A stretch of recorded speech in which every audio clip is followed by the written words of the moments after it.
giving you the real from A to Z surrounding the Dallas Cowboys. News, updates, rumors, transactions, takes, and more. So strap up, Cowboys Nation, and start your day off with A to Z Sports. Live with Will Steele. 3, 2, 1. Here we go.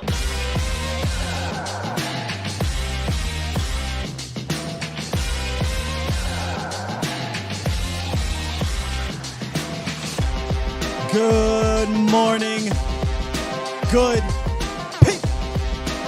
Welcome to A to Z Sports Live, presented by the Cochran Firm and Boston Scientific, streaming live on YouTube and Facebook. I am your host, Will Skywalker. Still, boom! Toxic UP. It's been a while, but we got it fixed. Welcome in, y'all. Coming up, it is Take Tuesday. We're going to take a look at the details of that offense with Dak Prescott back. We're going to look at the passing game, the run game, a little bit of creativity that was wiggled in there as well. And then in the roundup, the Cowboys lost another player. I mean, it seems like that just continues to keep happening, but it's about depth. And we'll talk about what one of our Joneses said about a certain player who's out in regards to this depth. And we also I want to talk about Diggs. I want to give a shout out to Diggs. This isn't the defensive day, but Diggs he deserves his credit here over the last few games. He's been shutting things down. Now, if you want to call into the show, you absolutely can. 351-999-3787. And if you can't see it right there, for some odd reason, you can see it scrolling down here on the DFW turf ticker, the number one artificial turf in the DFW area. What's up, Bomb Squad? Corporate. Bomb Squad! Y'all crazy, man. Y'all crazy. I appreciate y'all for being in here early and often. Make sure y'all stick around. Later, we're going to dive into the film room. That's one of my favorite. Honestly, Tuesdays might be my favorite day in regards to what I do. Friday is my favorite day because after that, it's the weekend, right? You can chill. But Tuesdays, man, I love it because we can all go into the film room together, look at some things, and see where we can improve and see what we can build on. And there are definitely some things to build on and improve. And we'll look at a few of those in the Sky Optics prior to jumping in. But like I said, if you want to jump in and call, you can. 351-999-3787. Oh, boy. We'll talk about all that here in a second. All right, let's jump into this roundup so we can get into the good stuff for the show. It's time! It's time! It's time! It's time! It's time. It is time for... It's time for the morning roundup. Round 'em up, boys. Hey, yo. Dang it, Matt Fournier. Looks like he's going to be out for a while. Now, the initial report that I saw was 6 weeks, but he tore his hamstring, if I'm not mistaken. Matt Fournier tore his hamstring. And a depth guy, your third or fourth guard, obviously. I mean, with Tyler Smith potentially being a guard at the start of the season, he might have been your fourth guard. But now with Peters here. Nonetheless, they asked Mike McCarthy about Fournier being out and who has kind of not caught his eye, but, what are you going to do here with this position? Because he was a guy that was on the roster. This wasn't, we're just going to put him out on practice squad or he's not active. He was being active, and he tore it, I believe, on a special teams rep. And he brought up Mike McCarthy, Alec Lindstrom, as the guy that is doing some good things. So when coach brings you up at the press conference kind of unprovoked, like no one asked him about Alec Lindstrom, I expect to maybe see him get called up and get a lot of those special team duties. But I don't think you'll see him handle those Hawk package duties. That's what Fournier was doing. So I wonder, I wonder if Jason Peters is going to come in and they're going to move McGovern back to the Hawk package, or just completely get rid of the damn thing. I mean, I'm okay with that. Just get rid of it. But he's out. I look to put him on IR and they'll call up Alec Lindstrom.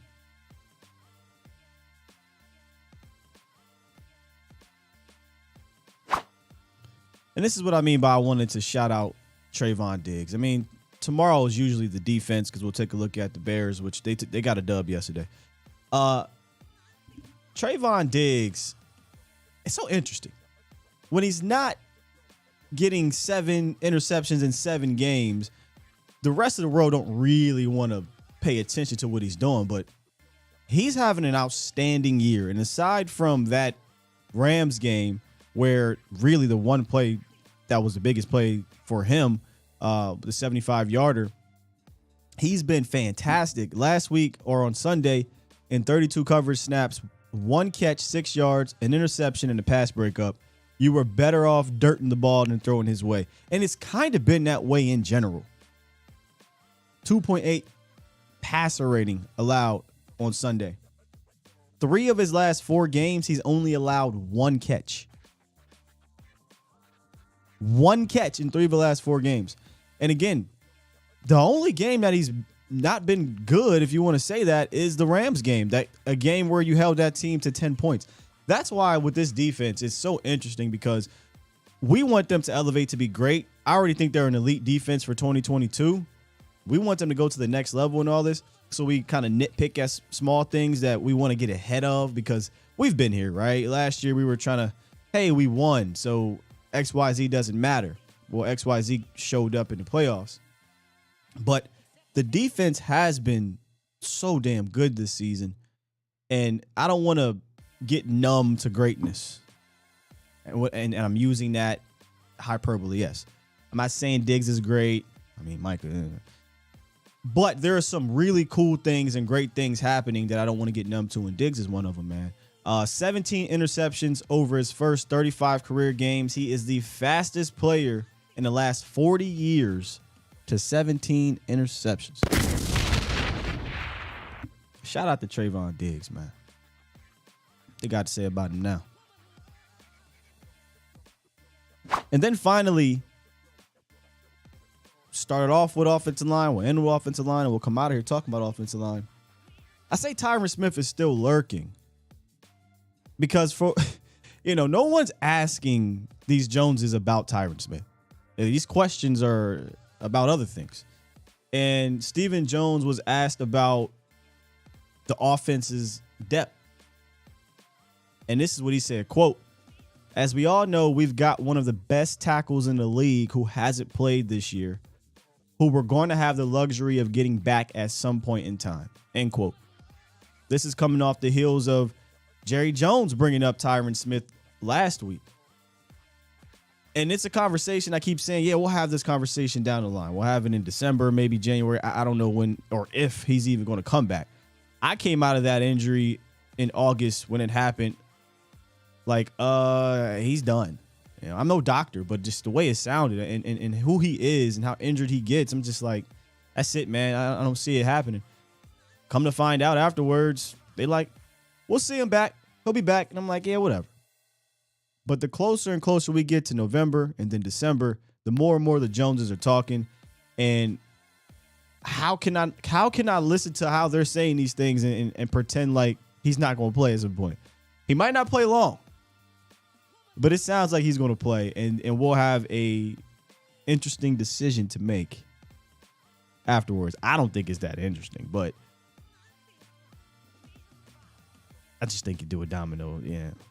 Dude, just knock him inside. But hey, that's neither here nor there. We'll get to it. Our young guy is going through his growing pains. It's going to happen. It's going to happen.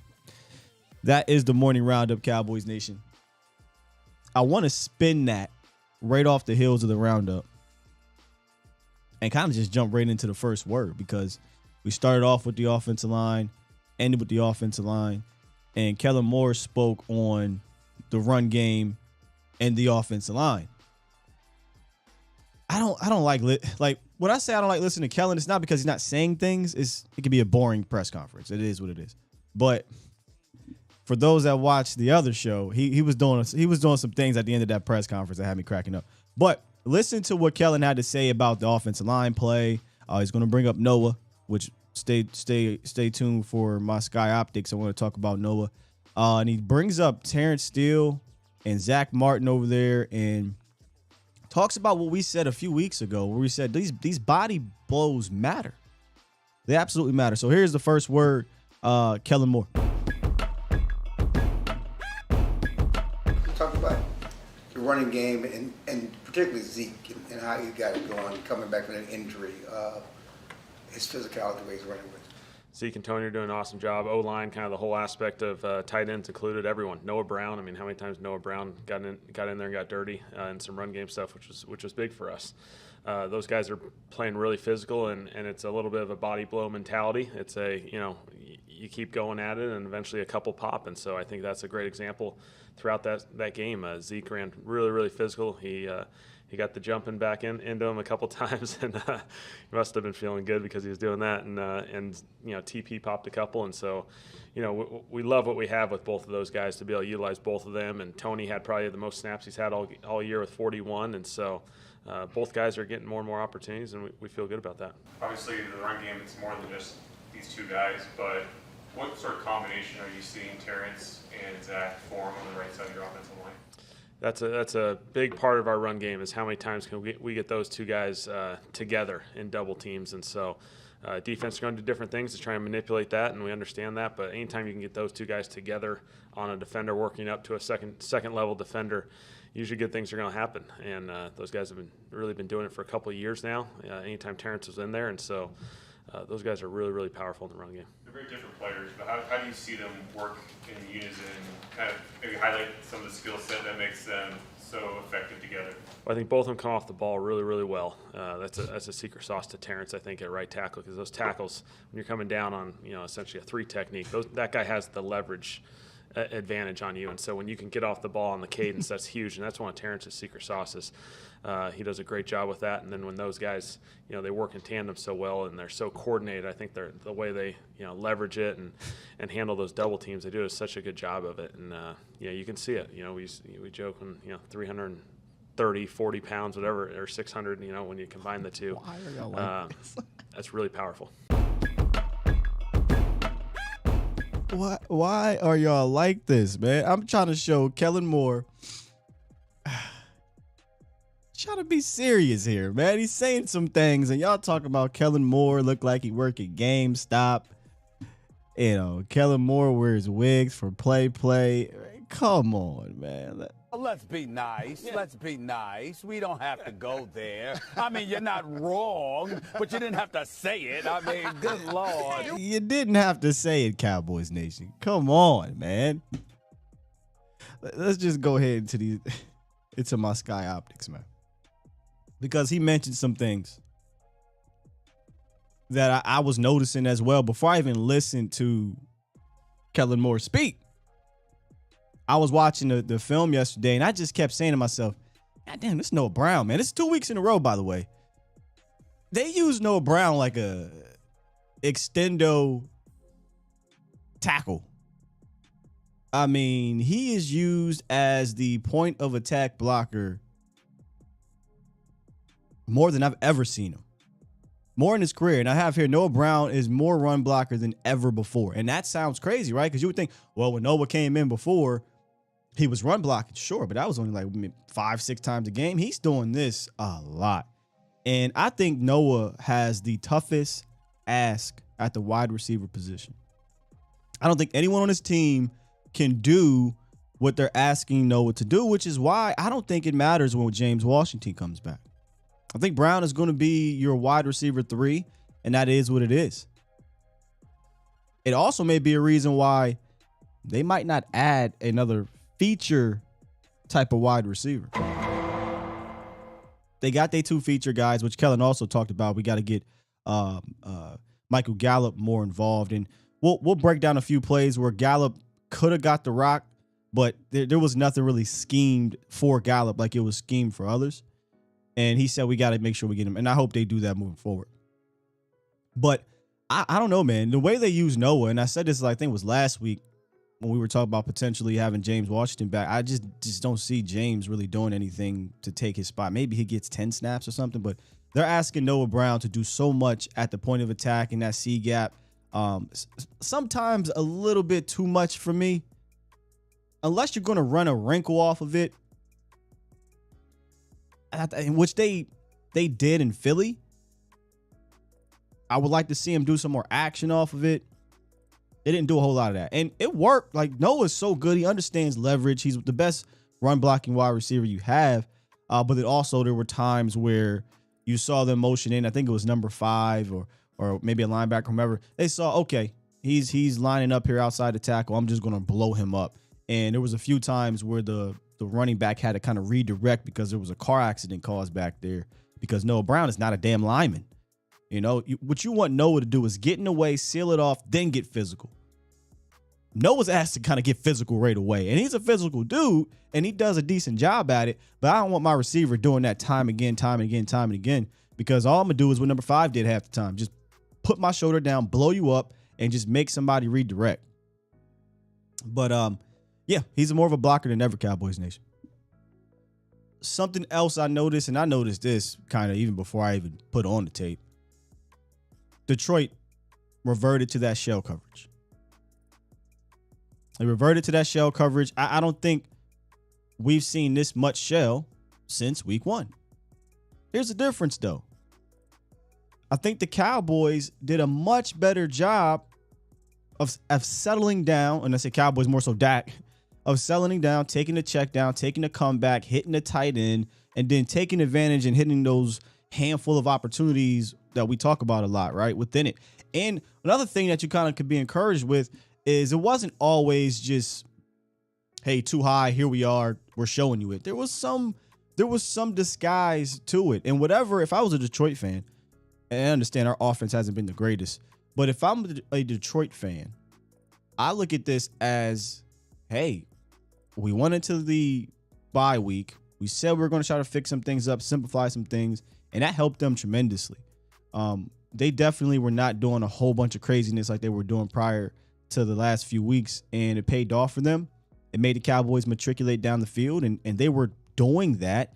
You just get into the red zone, you can't punch it in from the 3, and then you fumble at the 5. That's what teams that make you matriculate down the field do. They're going to make you make mistakes. Like, they're going to, okay, you can get this 8, you can get this 10, you can get this 15. As long as you're not getting the big play, at some point you're going to false start, you're going to hold, we'll sack the quarterback, maybe a tip ball, fumble, some type of mistake. So the Cowboys just have to be, I honestly have to be more cautious. I don't want to be super cautious, but they have to do what they did last week or on Sunday, take care of the ball aside from that fumble. As long as you take care of the ball, you're running the ball right, you're hitting these play actions, I think you'll be fine. But I am encouraged that there was a difference in how we attacked the shell from the beginning of the season to now. And then just keep feeding off that right side of the offensive line. You heard McCarthy talk about it. Not McCarthy, Kellen Moore. Terrence Steele and Zach Martin, I think, is your bread and butter in the run game. And I feel like you need to continue to feed off of that. I don't care if the offense knows it's coming that way.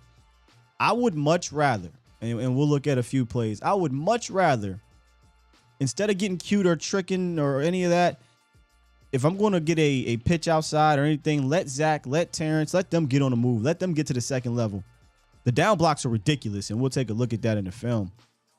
But that's my bread and butter. Terrence Steele, Zach Martin is my bread and butter running the rock. Keep doing that, and then play off of that.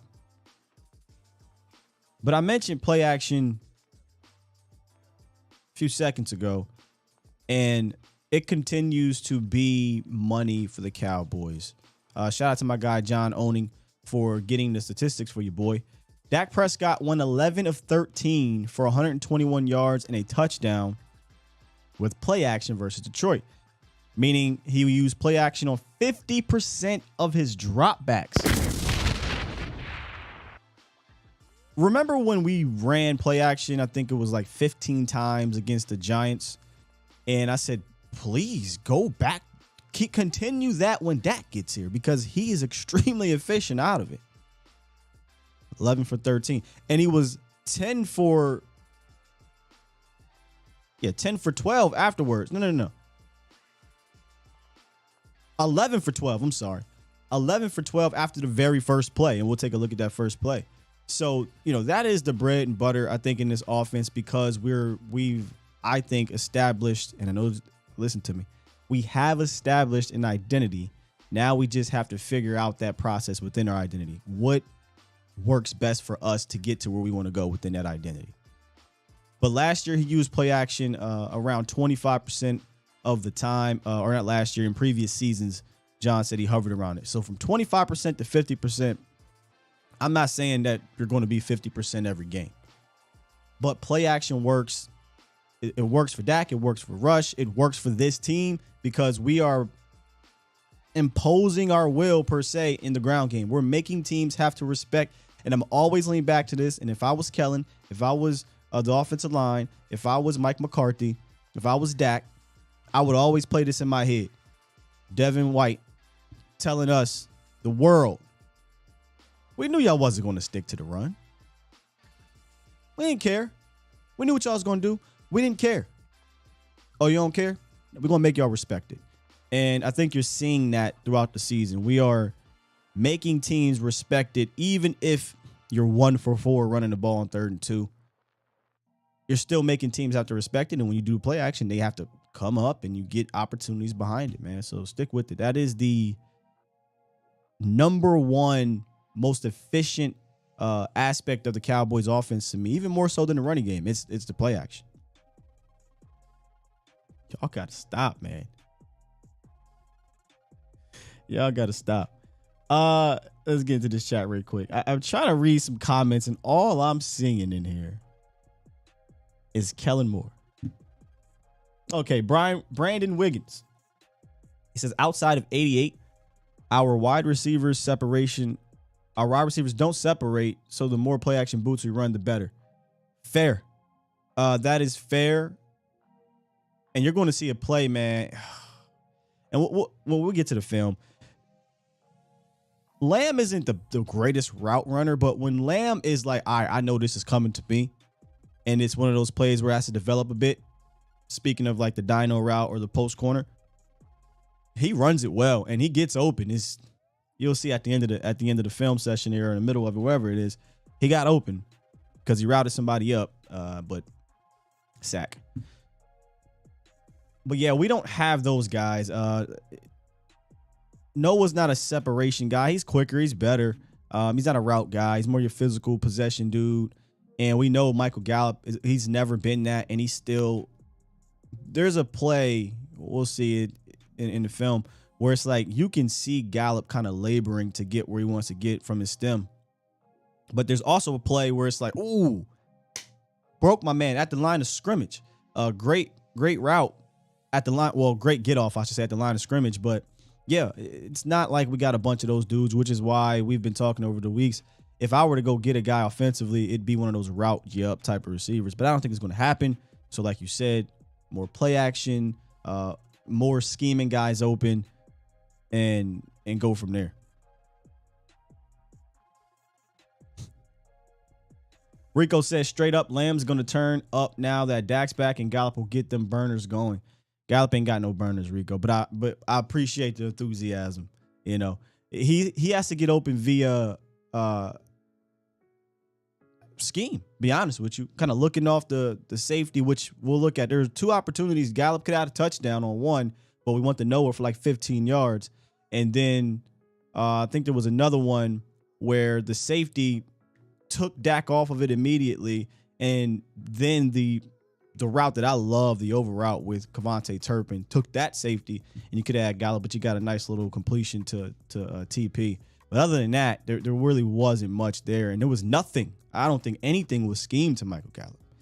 And that's something that if I was to say what's concerning, once again, from a passing game concept, there's nothing really schemed for any of these dudes. It's very much still,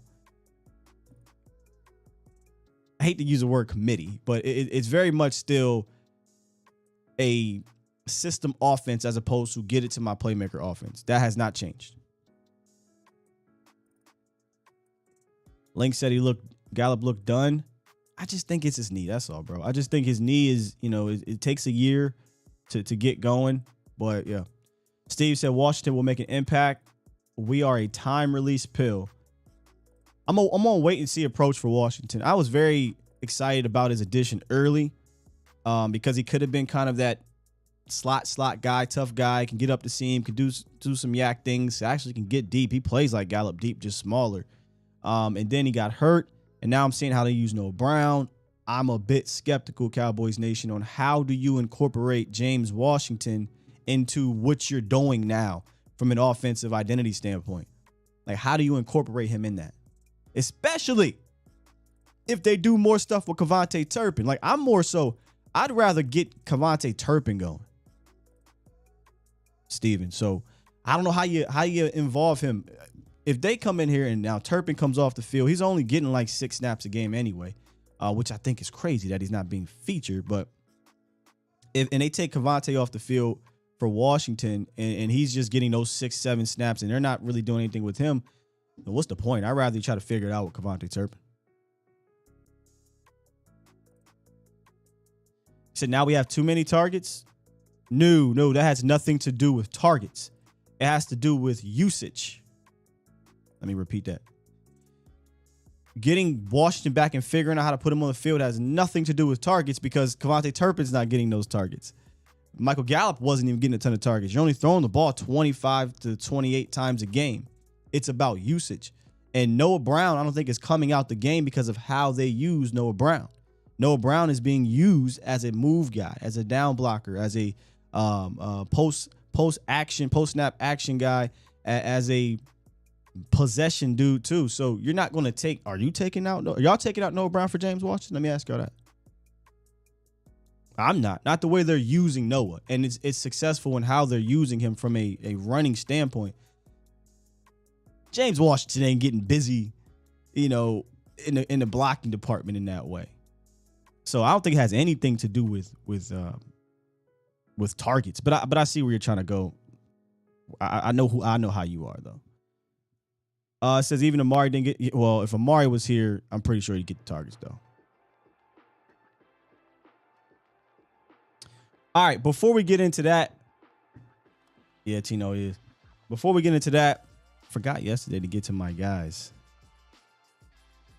over at Boston Scientific. Hey, y'all, ED can affect your self-esteem and impact your most important relationships. So take a free online assessment that you can share with your doctor. Click the ad to learn more. There is a permanent, satisfying solution to treat ED. Again, click the ad in the description or visit edcure.org to get the facts and find a urologist who can offer treatment options that work when pills don't. Again, that's edcure.org, sponsored by my doppelganger, Boston Scientific. You're listening to A to Z Sports. Do it live! At some point, hoping to broadcast In front of the millions. of Cowboys fans to bring you the real. But for now, strap up and here's your host, Skywalker Steele. I'm Luke Skywalker. I'm here to rescue you. We'll do it live. You know what? I don't care. I will take all of the roasting on my high school picture if we remain undefeated. We are now 5-0. When the Boston Scientific old head is used. We're 0-1 when the other one is used. I'm just saying, let's see if we can keep this thing rolling. On the face of it. Y'all really ain't nothing, man. Pre-colonized guy. You know what? Forget y'all, man. We about to hit these phones. Let's hit the phones right quick. What's up, my Reading brother? How you doing, man? How you doing today? Oh, good morning. God bless you and the show and the family, like always. Thank you, sir. I just want to ask you a question real quick. Sure. I was watching the game last night, the Chicago game, and that quarterback, he seemed like he's very, very tricky when he got the ball, running the ball. Yeah. Do you think our defense is going to use a special spy for him? Because he's the type that I've seen, like, like when they need a yard, he gets a lot of yards. You know what I'm saying? And also, do you think that we can like use Turpin in some type of way? I mean, you just talked about it a few minutes ago, but I think Dallas really got to dig in their bag and try to get that man on the field because he's special, and it's like we let his special talent go to waste. I mean, I'm just looking at it at that point. But like always, God bless you in the show, and keep up the good work. Appreciate you, good brother. First, will they use a spy on Fields? I'm pretty sure. We talked about, and we'll bring it back. Maybe it's Donald. Maybe I just put it on a loop. Put that loop on. We'll put it on a loop. Maybe it's Donald again, man. I for sure. Here's the difference, and I'm just gonna sound really weird.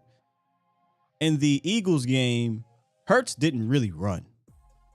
Hurts got hit and he didn't want to run, but he really didn't run. Fields is going to run. 100%. He's going to run. Hurts is a much better passer than Fields with much better weapons. So I think he had the confidence. Listen, we're running the ball with our running backs. I'm hitting these little dinks. That's fine. Fields going to run. So, yeah, I think they're going to put a spy on him. We'll get to that tomorrow. We'll break all that down tomorrow. I'll watch them again. I did watch the game yesterday. I'll watch other games as well. But Kamate Turpin, like I said before, I'm trying to find a way to get Turpin involved. I don't think they really care to find a way to get Turpin involved. Their top three guys are Lamb, Gallup, and Noah Brown. I don't think they offer you any explosion, any. You're not really, I hate to say it, but you're not really worried too much about any of these dudes. So, they're kind of possession-ish guys, and they just got to work that way. We're not really getting Lamb the ball underneath and let him do yak things. He's really, here's the problem. Here's the problem I have, which is why I kind of was looking at a feature guy. Lamb is basically 60% slot, 40% outside. So if he's 60% slot and Michael Gallup, who's still coming back from an injury, and Noah Brown or your guys on the outside, why would I divert attention anywhere else?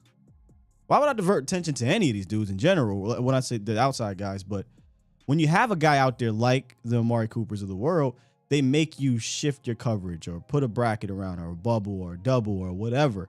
And that leaves things open for a guy like CeeDee Lamb to get busy one-on-one. But that's not the case now. So you gotta win differently. Soon as my writing brother come in, everybody want to get on the line. Let's get to my guy B Bird. What's up, B Bird? Hey, what's up, Scott? How you doing, brother? I'm good, man, on this beautiful Tuesday.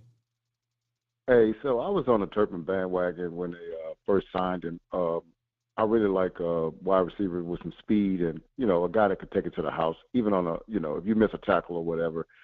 I think those guys, and I'm really on the bandwagon with you as far as, and I have been as far as getting some slot looks, but also not just putting them out there, but, giving him the ball and making him a threat. The reason why I say that is because when you get a guy that runs a sub 4.3 and you throw it to him, guess what safeties have to do? They have to back up a little bit. And so what that backing up means is that, okay, some underneath routes for other wide receivers to be open. Running game, they're not so quick to they're so far back that by the time they come up for the running back, it could be a couple of yards that they gain from that.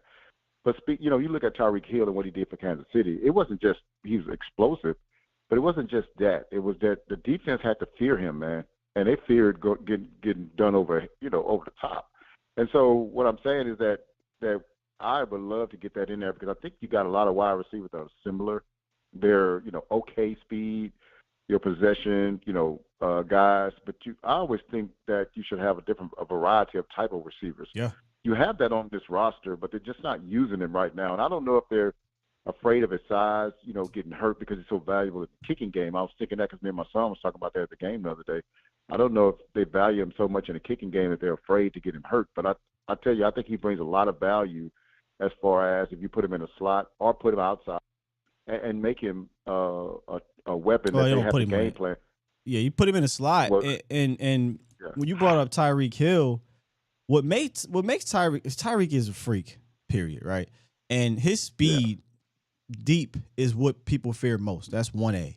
But 1B is, damn it, if he catches this ball with nobody around him or, 5 yards of separation because he's doing a quick route, it's hard to bring him down because he's so damn quick. And one thing I keep seeing people say, well, Turpin isn't a wide receiver. He can't do this, can't do that. My only retort is you might be right. But can I see that? Can I see that he can't catch a slant and do something with it? Can I see that he can't catch a screen? Can I see that he can't catch an over route or a fly? I'm not asking for Kevontae Turpin to get 8 targets a game. I'm not asking for that. I'm asking for Kevontae Turpin to have actual packages that involve him behind the line of scrimmage. That's all I'm asking for. Can we see what happens? Because you know what happens if you see that Turpin can do a whip route, if you see that Turpin can take a slant and go to the house, or if Turpin can do some other things, the defense now has to respect it. Right now, I'm not. What am I respecting of Kevontae Turpin when he's on the field? Nothing. And that's no different than if you remember, and like when he returned the 2 punts. Well, then now teams got to punt to him differently. Now, after last weekend, they got to do things differently because he's shown that he can make a play. So the Cowboys got to put him out there and show that he can make a play. And then everything else will open up. Just his presence on the field will do that. So I guess the last thing I was going to say is I really love the commitment to the run, and that's very important because what the linebacker said from Tampa Bay was true. Yes. If you are easily if you're easily taken out of your game plan, you're not tough. And so when we have these teams, you even look at some of the great defenses ever, the Chicago Bears, 85. You look at the I think it's 2000, Ravens, and you look at those offenses. They were not dynamic offenses, but what they were is tough, grind it out, hit you in the mouth, 3 yards in the cloud of dust type offenses, and they wasn't going to be shied away from what they did. Okay, we stopped the run in the first quarter, we're going to start throwing. Those offenses wasn't like that. They were as tough as their defense. They wasn't flashy. They'll never be known for anything else. None of the quarterbacks will ever go to the Hall of Fame or anything of that sort. But what they were tough. And what they couldn't be is, and part of toughness is not being swayed away from your game plan. Our game plan is this is our identity. This is what we're going to do. Hey, if you stop it, we're going to keep doing it, and we're going to rely on our defense or whatever. And so I like the fact that I think that we've been a little bit stubborn right now with our game plan and our offensive identity, and we're sticking with it. So, hey, I just want to add those couple of things, man, and I'll be listening offline, brother. I appreciate you. Yep, good stuff, B-Bird. Appreciate you, man. Yeah, we are definitely sticking to the ground, and I mean, we came into this season realizing, all right, this is what we're working with. This is how we're going to have to win. We're going to have to win on the ground. We're going to have to allow the defense to carry this team until we figure out how we want to win offensively. And unfortunately, you had the injury to Dak. You found a groove. Now Dak's back. You got to reset, but you're sticking with that identity. Now, as I said earlier in the show, within that, figure out who you are, right? Figure out what works best and figure out how to make teams adapt to that. Because it's like I want to give everybody a pat on the back. McCarthy, Kellen, because they are trying. It may not always be pretty, but they're trying to keep this identity, and they're trying some different things. You're going to see they actually stole a play that I am surprised that they stole, because we just don't see them do that. But it's so weird with the Cowboys. I don't know if I'm the only one who noticed the Cowboys offense, and that could just be me because I think so in a weird way. But I'm like, you watch other teams who know who they are, who know how to get to who they are within their game and whatnot. It looks effortlessly. They do it effortlessly because that's who they are. I'm talking about the Lions. Go watch the Lions, how they are creatively in their team. The Eagles, the Niners, the Chiefs, the Bills. Hell, you can argue the damn Giants at this point, but if you watch them execute who they are, it's very clean. Even if it's not a big giant play or a successful play, it's clean. I feel like we're a clunky creative team, so it's like good try, good job that you're trying this, and hopefully at some point, maybe week 12, 13, it becomes clean. We're very clunky though in this creativity because I feel like we're trying to do stuff that we just aren't, if that makes sense. Like, watch some of these plays, linemen are running into each other. We're trying to get the tight end here. It's like, good attempt. Clean it up. I think it'll work. Are we forcing it a bit? Yeah, but it is what it is. We have to try these things because we're not the high. Now, if you talk about passing, if you look at last year, we knew who the hell we were. You know, we knew how we wanted to get the ball to who we wanted to get to down the field. But it's a bit clunky now because we're trying to figure it out. We hit the reset button. You got injuries and whatnot. There really isn't much continuity with this in and out at left guard. You know, left tackle goes down, rookie. So it's clunky for the moment. But if that thing click, I do think this is one way that you can get to where you want to get to. L said his play design is weak. Yeah, it's clunky. Maybe I'm about to start using that clunky. All right, I'm going to finish these calls, then we're going to jump into the film room, man. James from Cali to 940. What's up? Hey, what's going on, man? What's going on with you? Hey, not much. I think you and I talked about this last week. As far as the guy, I can't. I want to say, is it help me out here because I just kind of woke up this morning. Is it Williams, the one guy that's balled out that snatched it away from Goff? Oh yeah, Sam Williams. Yep. Yeah, I mean, is it now? Does Dan Quinn see the potential? Is there enough to maybe move Micah and let Micah do what he used to do at Penn State from the linebacker spot and stop, putting him up on the line because he still kind of is not sure on that RPO where the quarterback can keep it or throw it. Even though he got beat on it, he still ran the guy down. But, I mean, do you think it's about that time to kind of put him more in the linebacker spot and allow Williams to play a little more than he is? Before you move forward, what player are you talking about? Huh? What player are you talking about? He got fooled on the RPO and ran the guy down. One where it looked like he kind of – I mean, I could be wrong, but the one where he ran the tight end down, wasn't that because he went after the quarterback and they threw it to the spot where he was on the screen? That wasn't an RPO, brother. That wasn't it? That was just a screen. All right. Well, either way, though, I guess my point is that you think it's time for Williams to take that over that right DN spot and allow Micah to do what Micah does from the middle. So you're asking Williams to take over Dorrance Armstrong's spot? That's what you're. Well, I don't know. Maybe just rotate them. Williams and Armstrong. Armstrong is good, doing very well, better than he has.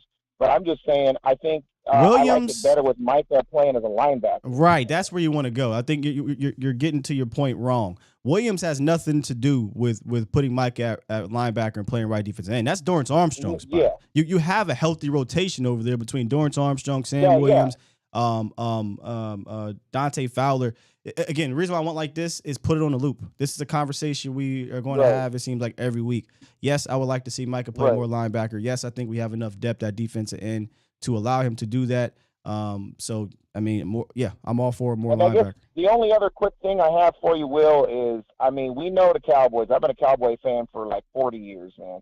But, and I know Jerry Jones don't do this, but do you think, if we had to pick his brain for a second, do you think that we will go out and pick up anything? I mean, even if it's a wide receiver, I mean, anything. Or do you think that Jerry will just sit on it like usual?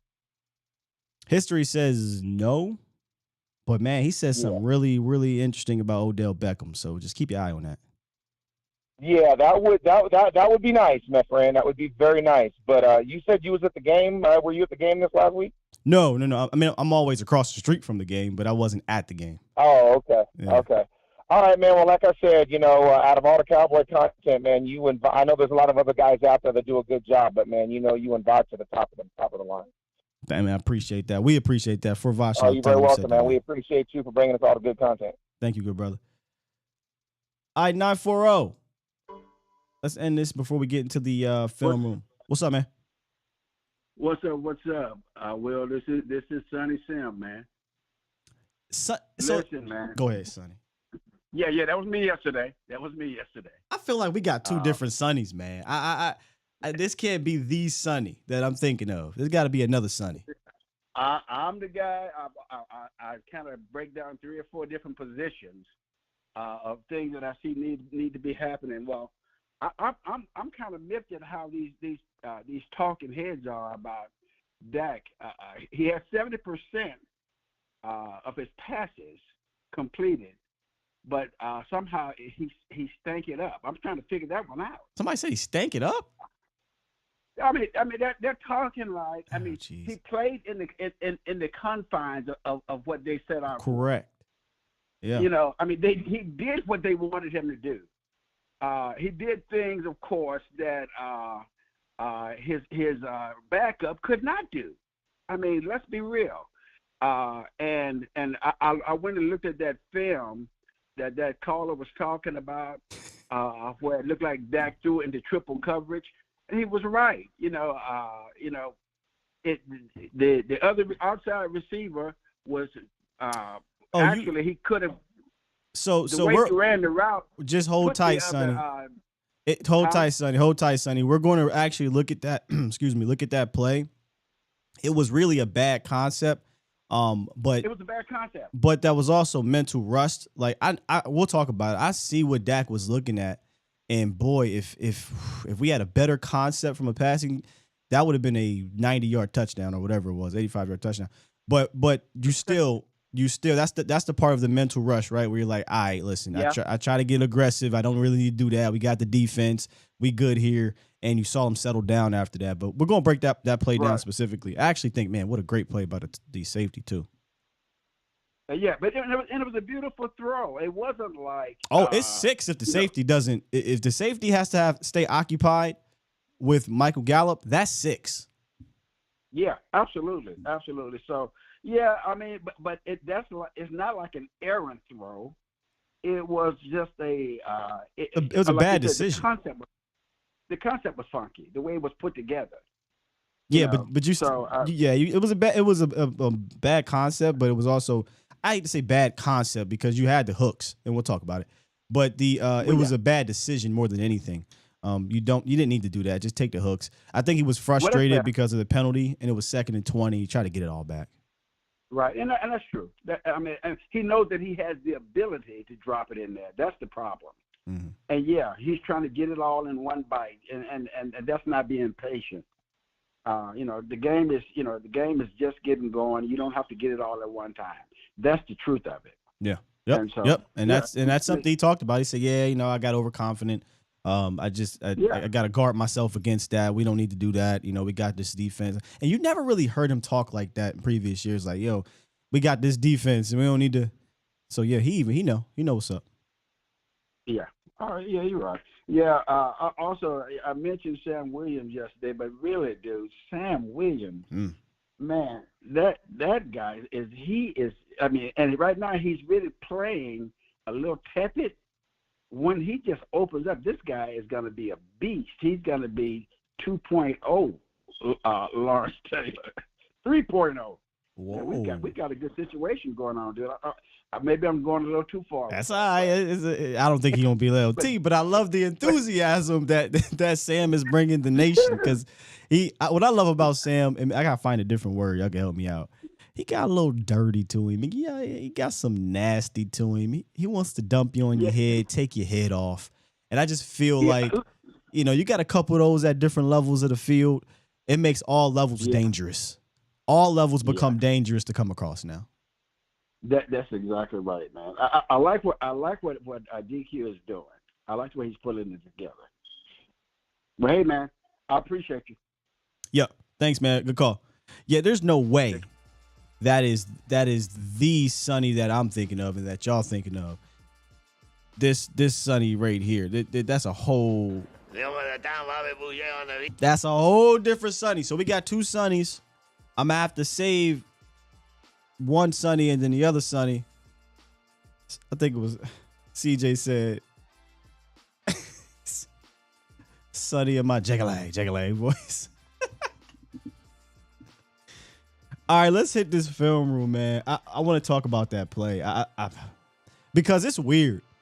The throw was a nice ass throw, but the play about a safety. Maybe I'm a safety. I love safety play. I thought it was just a great reroute. Number 31, I think it is. 31 did some good things. He did some good things. All right, let's jump into this film room, y'all, and get to it. We are going to, this might be one of the longer ones Excited to break all this down upon Dak's return, but at the beginning, it didn't start out the greatest, right? Welcome back, Dak. We're going to get the rollout and rolling out to his left. And take a look at the tight end. I want to say right here. Jake Ferguson. I think he falls down. Yep, Jake Ferguson falls down. So when Dak described his play, he talked about how he was actually looking for the tight end, but the tight end fell. And he thought about running it, and then he saw Noah flash, and boy, did he flash. And he was there, wide open. To me, you got to make that easier. This is one of those situations where, listen, man, first play of the game, first game back, rolling to your left, throwing across your body. Would love for him just to make that easier for Noah. Also, though, still catchable ball. Just not my favorite throw right there. Make it easier for your guy. But welcome back, Dak.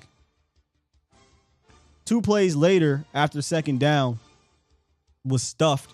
I have 88 hot route, linebacker blitz, safety Rob, plays Robert. Here's what I mean by hot route. And I wonder how many times we've even been seeing a lot of hots. Teams aren't blitzing as much. But I think this is one of those plays. Devontae Turpin on an over route. I want to say Michael Gallup is just running the seam here. And then you're going to get Noah Brown to come under, or CeeDee Lamb to come underneath Turpin. But I'm looking at this. If he blitzes, why do we not have a hot here? Because you got 1, 2, 3, 4, 5, 6 guys. 5 is already a blitz. 6 guys coming. I feel like there needs to be a hot read. And these guys aren't going to be your hot because they're staying in the block. But anyway, we'll let the play run, then we'll run it back. Oh, by the way, this is a sack. But we'll take a look at the sack part of it. Y'all know what irks me, right? It's like when you get to top of routes, and we saw this with Cooper Rush, we saw this with Dak Prescott, and nobody's available. So it's one of those plays where you have to let it develop. We're at the top. Nobody's available for right now.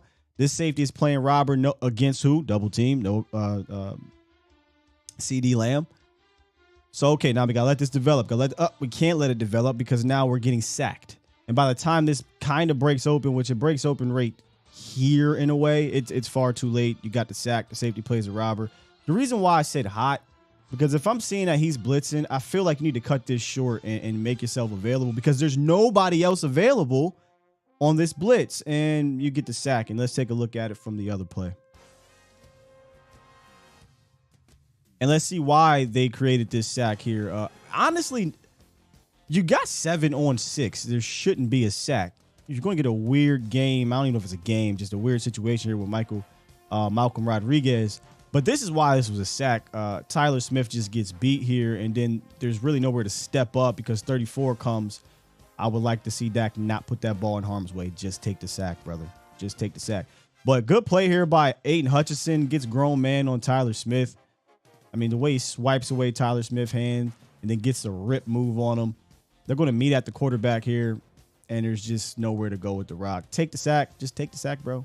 Chill out. I was a little worried right there. 3rd and 1. Okay, this was the next possession. Again, we want 3 and out in back-to-back possessions. We want, I believe, a run and then a pass to 87 to put us in 3rd and 1. Check out 34 and 66. Watch Connor McGovern. This is why I say 34 blows it up with a question mark, because it looks like to me we're trying to get Connor McGovern out here, but 34 comes downhill. This is why I love downhill backers, even though this might be the blitz. He's still coming downhill strong, and he meets Connor McGovern in a hole where I don't think he was supposed to. I feel like Connor McGovern, just the way, if you look at Connor McGovern's head, it's not really on a swivel. It looks like they're trying to get him out here, and he has to meet 34. Oh, whoa, he's in my face. Terrence still doesn't pick up Rodriguez, but this doesn't matter. In a way, it doesn't matter because maybe Zeke cuts it back up. So, boom, now I got to get outside. 93 just disregards 86 Dalton Schultz. If he doesn't, maybe I have a better chance one-on-one with Zeke. Poor execution. You miss it. Now you got to punt. Didn't start off great for the Cowboys offense. What we got here? Oh, this is the one where Kellen stole one. Tight end spin back. Take a look at Dalton Schultz. And I want to say, yep. Tyler Biadasz. There was a play all week or all Sunday I kept seeing on some of these offenses where the tight end Hell, or the guard or tackle would come downhill and then spin back around. And it was just always successful for the most part. Cowboys stole one. Watch the spin back. I love this. This is actually here. Now, this isn't a... It's hard to quantify this as a trick play, but it kind of is because you got the flip. I would much rather this come off of a jet motion type of situation, but and with this guy kind of spinning out, you're going to see these two run into each other, but this is why I say wrong tight end.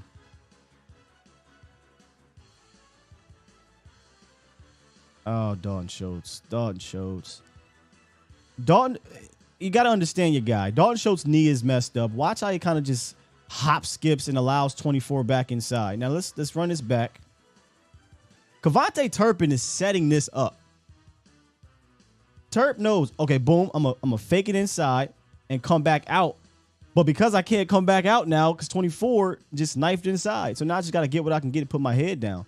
I truly do feel like if you meet my man here, Turpin is so quick, he might not even need to fake inside. He can get outside and you get a little bit more there. But just the wrong tight end, but I would love to come back to that play. But I don't want Dalton Schultz out in that kind of space. Dalton Schultz getting upfield and sealing is different than him running out with the knee problem. That's just, we can't have that right now from Dalton Schultz. His knee is messed up. This one says, Kuda, no wide receiver responsibility, turns into a box safety, close to a house call, watch Steele and Martin. When I say Akuda, no responsibility, wide receiver responsibility, throughout this game, really, but the first half, whenever we lined up trips or double wide to the right away from Jeff Okudah, he just turned into a box safety, and he did a fantastic job of doing it. And if it wasn't for him, this is 6. This is 6 right here. Oh, buddy. I mean, look. Part of me wishes we didn't even have to double down, but I mean, take a look at Zach Martin and Terrence Steele. Whenever these two dudes combo block, it's a wrap. You're getting moved. You just are. But Jeff Okudah with a game-breaking save tackle here. Okay, sent 5, nice touch pass, 86 toughness. Okay, this was that beautiful touch pass to Dalton Schultz, who got held right there. He got held. They see the blitz. We get it out. Just a beautiful little touch pass there. And the reason why I say toughness, I mean, you'll see it better on this angle. I mean, I thought his knee was going to get ripped off. I thought he was done. I absolutely thought he was done right here for the game, maybe possibly for the season, but nice little touch pass there. Nice play action. 31 gets to Dak quick. Great catch plus finish for 88. Again, play action, man. It's been money for the Cowboys. This time, it doesn't really fool 31.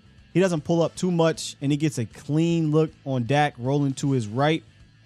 Dak doesn't get probably what he wants on this, but he still puts it where CD Lamb makes a fantastic catch and finish, by the way. Catch and finish, because he's right there, number 5, who was blowing some stuff up a little bit. But check out the play action. You're going to get the movement here. Watch 31. Gets a free shot at Dak. I mean, that's what's going to happen. And you see 88. Yo, I'm here. Dak, I got you, bro. I got you. Gets it up. Catch, finish. What you want to see on these play actions. I think the biggest play of the Cowboys in the passing game. Pre-snap motion. Cover 2 read. 86 option. Sit down. Okay, so you're going to get a cover 2 look here. I love this play, by the way. This was an option route, I think, for Dalton Schultz. This is why I believe these two dudes should only have option routes. Mike McCarthy talked about, hey, man, I come from the old, not the old school, but, you know, option routes are used for maybe 1 or 2 guys because they have that connection with their quarterback. If this safety plays this any differently, I'm going to let it run a little bit here. Dalton Schultz is going upfield. I kind of love that wheel route option with the flare underneath because it's going to pull this guy. And if a little bit more creativity here, I would have sent him upfield and made these guys make a decision. Watch Dalton Schultz pretty much read the safety. Okay, the safety is going to revert back into cover 2. Boom, sit down. Good completion. And this was after a full start that put you from a 2nd and 4 to a 2nd and 9. Now you get a first down. And here we're about to get to that play. But before that play, let's get to what set it up. Poorly executed screen. get the block in the back. We just, for whatever reason, we're just not a clean screen game. We're just not a clean screen game, man. I mean, I really don't understand it. You're going to get Noah Brown with the block in the back, and that forces you, boom, to 2nd and 20. All right, now we get to the 2nd and 20 play. Dak didn't need to try to get everything back here. This was the first part of the game where you saw some of that mental rush there, but I got hook, dagger, because it's kind of a dagger concept, and what I mean by that is you're going to get him up the seam, and right behind this, you'll get that dig, and then he's going to get a hook. It's not really a dagger, but it's kind of like a hook dagger. But here's why I don't like that concept here. Because he needs to be coming all the way. He just needs to sell this to get this safety the safety out of the picture. Or have him do it. Have him running out to get this safety out of the picture. Instead, he's going to get the seam route. He's going to get this dig. And nobody occupies this guy either. He's going to get a hook. Not a terrible concept in the sense of there was guys open. But the safety doesn't bite over here on this half-hearted dig. And he puts himself back in the picture. So let's let the play run. Real quick, take a look at Michael Gallup at the bottom of the screen. Real quick. Just watch how he runs this route. You see that little hitch? Just watch the hitch. Makes me a bit nervous. All right, boom. Watch 31, though. If you like safety play, this is beautiful. So this is what Dak is seeing. 31 opens his hip to Michael Gallup. When he opens his hips like this, I'm like, yes, I have one-on-one with this linebacker on my wide receiver. Problem is, when Gallup stems, it's hitchy, and then when he breaks right here, 31 sees, okay, he's not running deep. I don't need to have this responsibility anymore, so I'm going to flip my hips and get back into this play. Instead of Dak just saying, I don't even want to play with this, man, I'm going to just go ahead, take this little hook here, take this hook here. Let's get in the 3rd and 12, and let's rock. He like, oh, I got a one-on-one.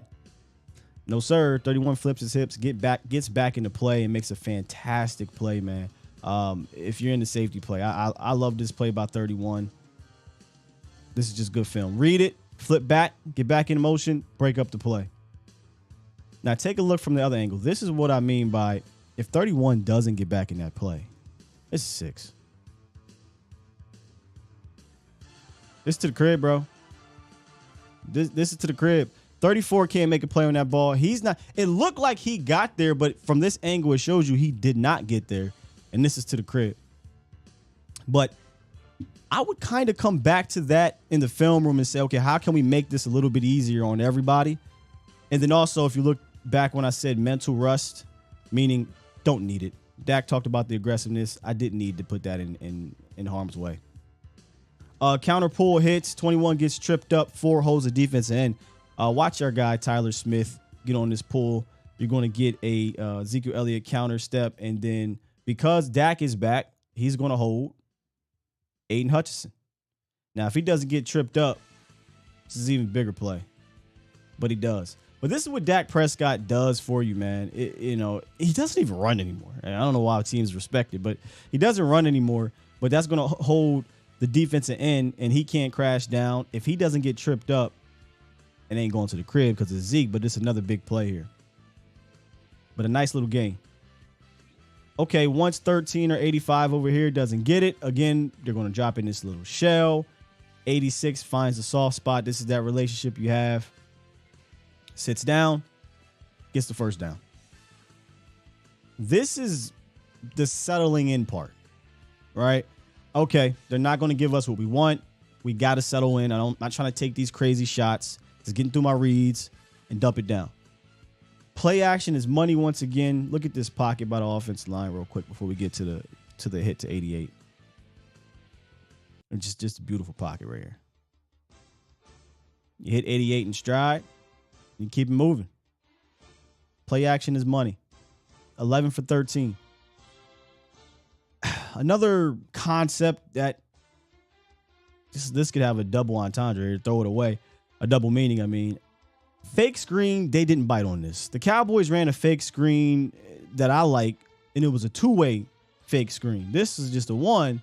And when I say secondary option, I mean, what is the secondary option here? This doesn't work. Here's a fake screen. Nobody's buying that fake screen. Okay, all right, now what do we got? Where's the secondary option? Why are these two guys in the same area? Why not a hard comeback here? Why not a dig in here? Where's the secondary option? And this is more of that mental rust here. I don't mind this concept if we tweak it. Right? Like if I'm Lamb, boom, I'm coming inside or I'm sitting down. Because Dak has time. If you go back, let's take a look at Dak Prescott. Watch the fake. Here's the fake. All right. It's not there. Like, there's just nothing really there. Here comes the safety. It's one-on-one. But I'm going to try to make a play here. Another one of those mental rust things. Throws it up. And there's nothing there, man. Now, on the other angle, I'm with you a little bit on this, CD Lamb. I was like, throw the flag. But that's just me being a Cowboy fan. I thought, and I got there a little bit earlier, but they're not gonna let my man get bailed out on that one. So I say throw it away. Literally throw it. Here goes CD. Throw it the hell away, or just throw that play away in general. You know, I don't like that play if we're not going to have a secondary option on that side, because the secondary option is there. Speed option 4 once again holds this defensive end. Take a look at 86 on this block. This is what I mean by if he gets upfield and seals, he's fine and get a lot of daylight. I mean, listen, Dak ain't going to run, but if it's going to hold it, it's going to hold it. Here goes the seal by Dalton Schultz. Really good block. He had a few good blocks in this game, y'all. Some not so great blocks, but he had some really good ones, and we're going to feature another one later in this film session. But get a good seal, you get to the outside, and this was a play where Zeke got his knee knocked off. But hey, man, if they're going to respect Dak Prescott as a runner, then use it. This was a touchdown. There's 2 plays in this red-green zone area that were touchdowns, man, that we could add. This is one here. Let's get the motion going so I can show y'all. The post corner wins. And what I mean by post corner, CeeDee Lamb's going to get the inside cut leverage, sell the post, and then boom, he's going to be open for a touchdown. But 73 doesn't win. And he as in Dak Prescott, gets sacked as CeeDee Lamb is selling the post. So let's go ahead and let the play run. But this is one of those plays where it has to develop. There's a lot of people who say, oh, Dak holds the ball. Bro, you got to let the play develop here. You're not expecting your left tackle to get abused like that. But run that back. I want to show y'all where the post corner wins. So Lamb gets to the top, sells the post. Here's the post. He's like, I got him. And if you look here, he's sacked already. But then watch CeeDee Lamb. That's 6. That's 6, but he's already sacked. So the play worked. The protection didn't. And let's look at the protection. Here is Tyler Smith, who struggled a bit in that game, gave up the 2 sacks. And this one was just another grown man sack by 93 here.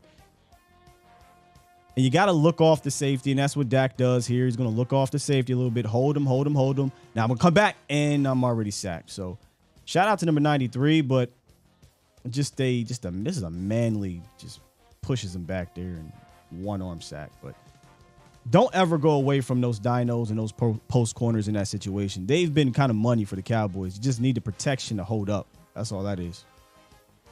Okay, here's the play where Michael Gallup ran not a fantastic route, but beat my man like a drum off the line of scrimmage.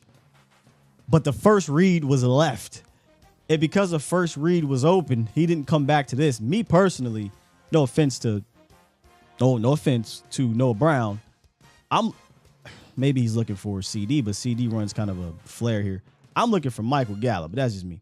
And that's me being hindsight. But anyway, let's let the play run.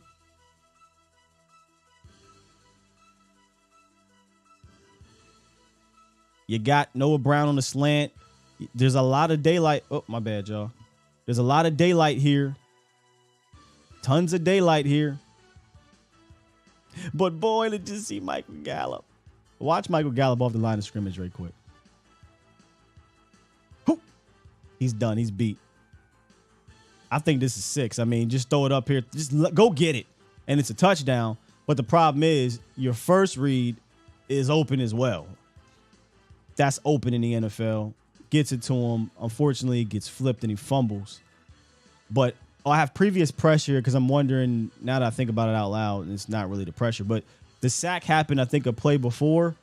Does the pressure say, hey, I got to get this ball out quick? He gets the ball out quick, and there we go. But like we said when Rush was in there, when you get the ball out quick, you're going to miss things like this because you're getting it out in 2.1 seconds or whatever. But to be fair to Rush or be fair to Dak, if it's open like this, it's kind of hard to come off. Like, you're open, but no. So your first read would have to be Michael Gallup, but I think this is 6 if we're looking Michael Gallup's way first. Unfortunately, we fumble. I think we had to punch it in for a touchdown, man. It changes the game completely, man. Changes the game completely. Hurdle Zeke. He back. He back. I ain't gonna lie to you. I got super hyped because Zeke don't really hurdle that. Woo. This play was fun. But I'm gonna be real with you. While the hurdle was nice, take a look at Dalton Schultz. Get down, son. Ooh-wee. Hey, listen, Dalton. We talk all that trash about you on the outside, but this was a good block. Get down. Don't get up, mother. Kudos to Dalton Schultz for that one, but look at this goddamn hole, man. I mean, shout out to Steele, shout out to Zach, shout out to the line kind of on that front side there, or back side there, cleaning house and front side, really. This is a hole right here, man. And then Zeke just finishes it with the hurdle. This was after he messed his leg up. He went full knee. I think a couple plays later, maybe it's a different series, my bad. TP gear shift is crazy. I mean, I just think he can shift gears better than almost anybody in the league in regards to running backs and keep that full speed. Still gets another nasty down block. And check out our guy Noah Brown as he seals off this, I want to say number 5. Let's take a look.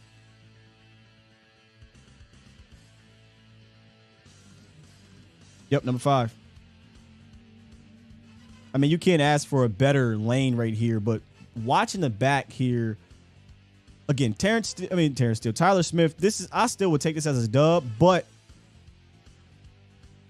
he makes Tony Pollard have to kind of shift here, and he keeps his speed, man. And TP does the rest. But this is why I don't think you're going to see too much of James Washington because of what Noah Brown can do in this run game department. I would love to see some action off of this, man. One day, we're going to do a play action. He's going to sell this, and he's going to come around up here somewhere, and it's going to be a big play, y'all. I'm telling y'all, it's coming. We're setting it up. Yeah, run blocking, we love the run block. That's why you got to feed into it. Stick right, didn't like the numbers. Pressure came too fast to come back left. I got a couple opinions on this one. When I say stick, I mean it's not a tight end type of stick, but Noah's going to do a kind of come back here, get a flare here, and you're going to get a seam route here, or not seam route, I'm sorry, but a fly here. But all these guys are kind of going to shift over. So you're going to get 4-on-3. You don't really like those numbers, or you got to be predetermined. Dak is hardly a predetermined guy. He wants to let the play develop. Again, hindsight, me playing armchair GM, armchair quarterback. I saw a play yesterday that the Patriots did where they purposefully saw they had the numbers over here on this flare route. And they said, man, listen, if we can just get this guy in a bind, which they do because you're going to get him come upfield and come over, I'm immediately throwing it over here. But I don't want to put y'all at two places at once. Let's take a look at the stick first, and then we'll come back to the other. Doesn't like what he has over there, and he gets sacked with a great spin move. But this is what I mean by I personally am coming back this way. Check out this linebacker. Gets caught up in the scrum here. And he runs into his guy. This isn't the read. The read is right. and he tries to come left, and watch, you'll actually see Dalton Schultz see him coming back and try to reroute and get into scramble drill mode, but it's too late. But I would love to come back to that and this be the, okay, this is where you want to go. One-on-one with my running back, I'm going to just dump it off over here. But that's me being, me being me. But let's take a look at the blocking assignment here. Aiden Hutchinson, man, there's only 2 games of sacks or multiple sack games, but look at this spin move on my guy Terrence. First sack given up. I ain't going to be mad at that one. That was a beauty. I ain't going to hold you, boy. Look at this here. I mean, there's literally nothing you can do on this one. Just a beautiful spin move. You got that one. Safety read takes 4 off of 13. Ops for easy check down. Okay. A lot going on here within this play that I actually want to come back to this, which is why I say come back to it. Remember how I told y'all Kevontae Turpin ran an over route that actually took this safety? Do this again. But anyway, let's let the play run. Turpin's going to run this over. Gallup is going to run a 9. I want to say this is a play action, but I can't remember. You're going to get TP that flares out here, and he hits him. I don't know why he stops running, but he stops running. Take a look at the safety, though. The play go. Safety opens up once again. Safety opens up to take away this route, to take away this fly, right? That's what it's designed to do. But because Kevontae Turpin runs this over, he flips his hips back again. Here's a problem. I think that once he determined, okay, he has safety help here, he said, I'm just going to take the check down, dump it off, get me a little first down, and for whatever reason, he stops running. But run this back, boy, oh boy. Watch what Kevontae Turpin does to the safety once he sees this over. Now he's full speed. Oh, look at Michael Gallup. Woo-wee. I'm coming back to this. I'm coming back to this. In fact, I'm going to try to hit Turpin on something earlier in the game just so they can respect him. But I'm coming back to this. Now, why didn't Tony Pollard just keep running to the first down? Cuts it back in, and it's 3rd and 1. And I was looking at Jesse like, what are we doing? So now we're getting to 3rd and 1, and we run in the fake and the pitch, and it's not there. And it's a 1v3. What's 1v3, Scott? 1, 2, 3. Just see little tiny weird things, man. Little tiny weird things set that off. You know, you try to be responsible and get the little check down, and all right, cool, we'll get the first down, move the sticks instead of trying to get the big play. You don't get the first down, and then the next play you come out and we run this. And the reason why I say I don't like the setup is because where are you winning here? Like, where are you winning? This defensive end is reading this lineman. I'm sorry, this running back. So he's not worried about Zeke. These guys got to worry about Zeke. Didn't like it. But you live, you learn, and you figure it out. And the rest are just a couple throws to end the game. I didn't even show the last drive, although I probably should have showed the cool little goal line design that they had with TP and Zeke, where it's like a wing formation and TP is running across the line of scrimmage. And that puts a lot of stress on the defense. But that is the film session for today. Again, as always, a lot of good things that you see there, a lot of things that we need to clean up, and some things I think we'll be fine with moving forward, Cowboys Nation. So if y'all enjoyed today's film session, do me a favor, hit that like button. I thought there was some fun things in the tape this week on defense as well, by the way, but efficient day overall after the first few possessions, which were the 3 and outs. We just have to finish. And not just finish games, because the Cowboys have been finishing games this year, but finish these drives early on. I think every game except Cincinnati, the Cowboys have kind of came out extremely slow. Again, I don't think there's been a first quarter touchdown since the Cincinnati game, and only 2 first half touchdowns since that game. Washington and the Rams, if I'm not mistaken, Cowboys Nation. So just got to clean it up a little bit. Can't have the penalties, right? Can't have the fumbles, and you got to finish in the red zone. Now, to be fair to them, they did finish in the red zone after that. They were 0 for 1 in that first half. They went 3 for 3 in the second half. So a lot of things to build on, as always. I see the creativity that we're trying to get to. I can always say, though, like I said, I'm sorry earlier, it's a bit clunky because I don't think that's what Dallas is. I don't think that's what Kellen Moore is. So he's trying to adapt, and I give him credit for that. And I'm hoping by week 12, 13, it is a well-oiled machine, because I do think we're going to have to rely on creativity, because I don't think you have the guys that are just going to win one-on-ones constantly.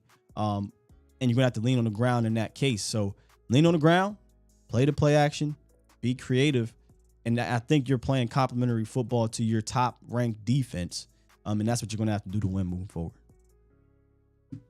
I knew that was going to be a long one. I hope y'all enjoyed it.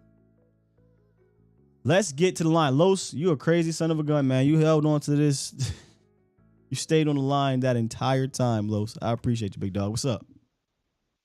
Yo, good morning. Good morning, Sky. Hey, just 2 points and I'm out, man.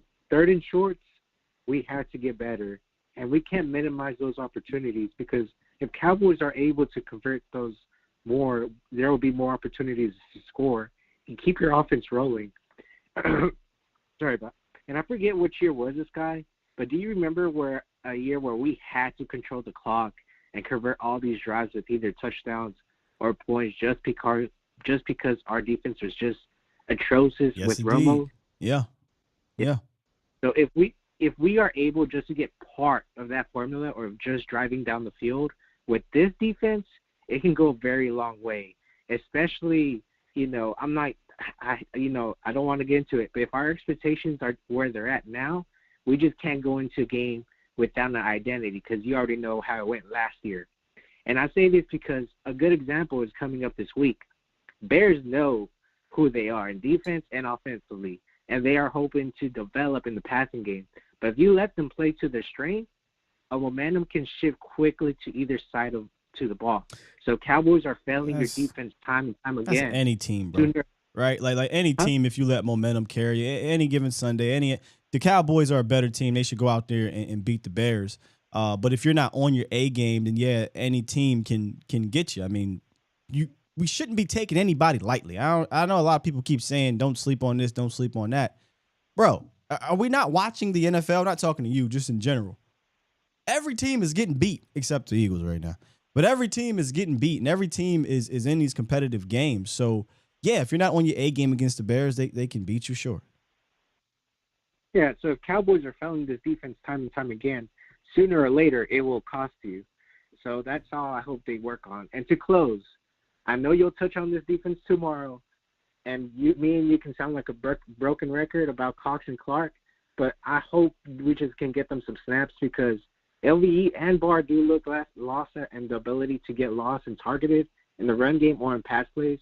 So my question to you, is it either Dan Quinn's decision, or is this either like upper management going to the year telling him, hey, we have these first-round picks, and we found this linebacker? No, I don't think it's up to upper management, because LVE is making like $2 million or something. Leighton Vander Esch is making like $2 million. They're not making a lot of money, so it's not a money decision. LVE, if we're still talking about that's my first-round pick, that was 5 years ago. I already talked about that. I just truly believe that Dan Quinn believes in these veteran guys over the young guys right now, because he trusts them more. Gotcha.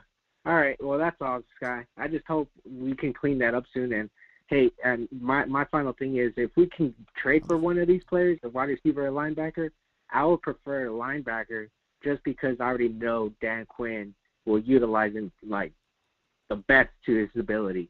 Kellen Moore, he still has question marks, and I'll leave it at that. That's fair. That's fair enough. Yeah, L. I mean, what are you doing? But the thing I want to go back to is the time of possession thing you talked about. It's crazy, because I remember the times where JG will come straight out and say, we got to win time of possession. We got to play clock game. We were playing keep away for the most part. I think it's extremely impressive. You have lost time of possession 6 out of 7 games. Your offense is not all that great, not scoring a ton of points.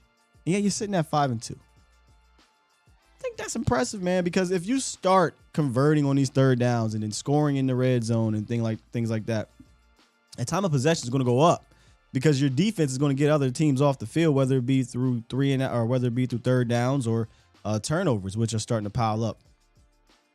If Dallas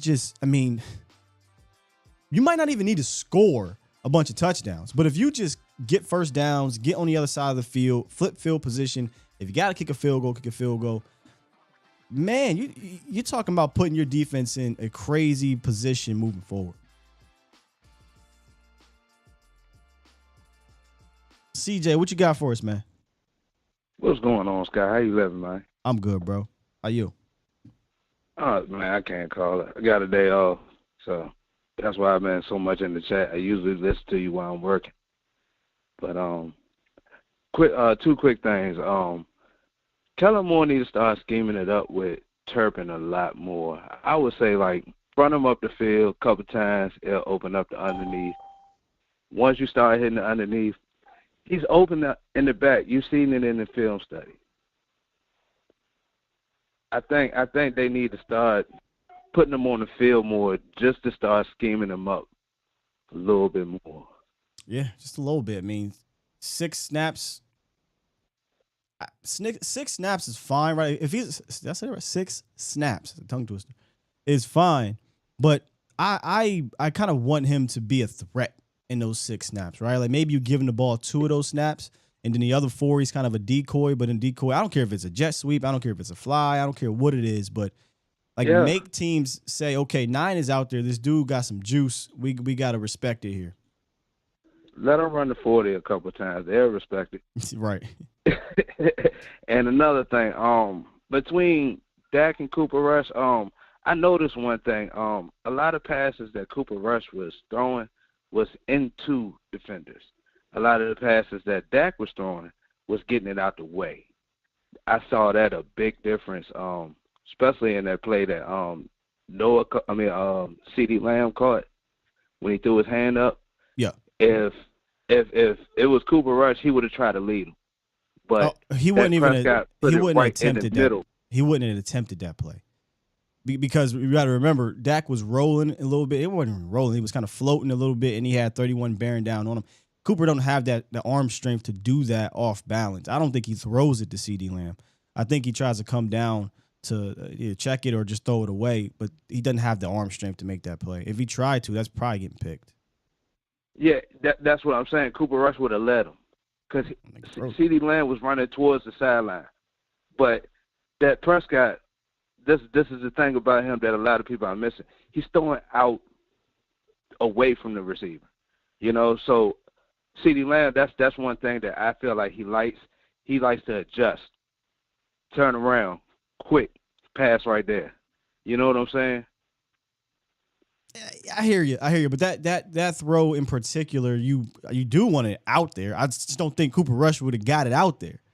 The problem is that's a tough throw. So what you got to do is get it in the area code and give your linebacker, give your wide receiver a chance. So instead of throwing it out of bounds or just throwing it up for a jump ball with everybody has a chance, he throws it kind of on a rope and up and says, "CD, you come down with this," or incomplete pass. I feel you. And last thing, one thing about Gallup, he might not have that takeoff, but do you feel like he still got them hops? Do you think you could still put it up for him, and you think he could go up and get it with those 50-50 balls? I saw a picture at practice, bro. It looked like he was floating, so I'm gonna say yes based off that picture. We haven't seen it yet, but I saw a picture, bro. He was floating. I think that might come this weekend, but we're not gonna get ahead. But I think it's coming. Those 50-50 balls with Gallup, I think they're gonna make a return. Yeah, you know what? You might be right because Kellen Moore said I got to do a better job of getting Gallup involved. My thought process of getting Gallup involved isn't necessarily the 50-50s. It's more so like those quick screens, a slant, because Gallup was a beast with the slants. Dak and Gallup was like on point with those. And he actually tried to get one, a slant to Michael Gallup, and it was put kind of on his back shoulder, and Gallup dropped it. We want to see that on the front shoulder, but at the end of the day, and then kind of catch that.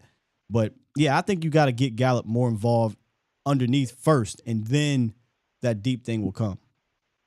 Especially in the end zone, because those catches that he makes in the back corner, it's always there for him. And he will jump forward and put his feet down.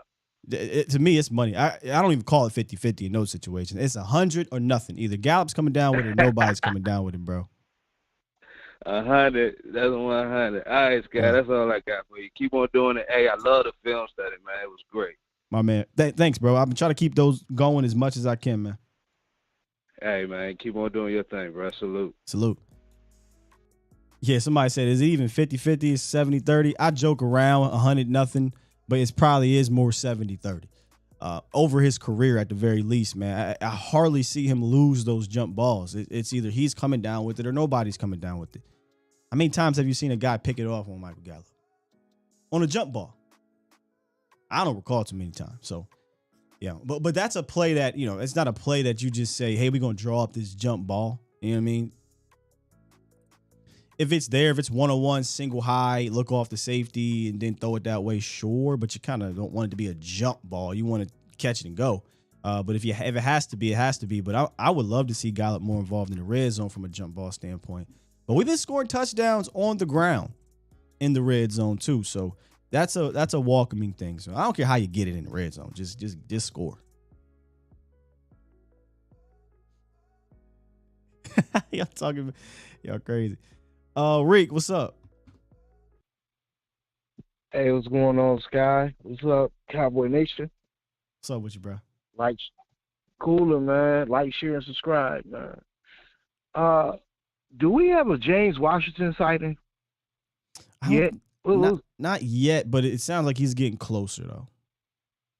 Yeah, because this dude need to hurry up, man. You know what I mean? Why is that? At least after the bye week, man. He needs to be playing. Probably. He might be after the bye week. Yeah. What you thinking about for James Washington? I need some of that attitude on the field as far as these wide receivers, man. I don't see it. They're quiet. CeeDee Lamb, with him, what was pissing me off with him is that sometimes he's a day late and a dollar short, man. Dropping passes, not going to get certain passes, you know what I mean? That grittiness that we used to seeing with the number 88. You know what I mean? I know he likes D-Hop. He tries to put his game behind D-Hop, imitate D-Hop. But some of the passes that I don't see this dude drop or not go for, D-Hop going to get that.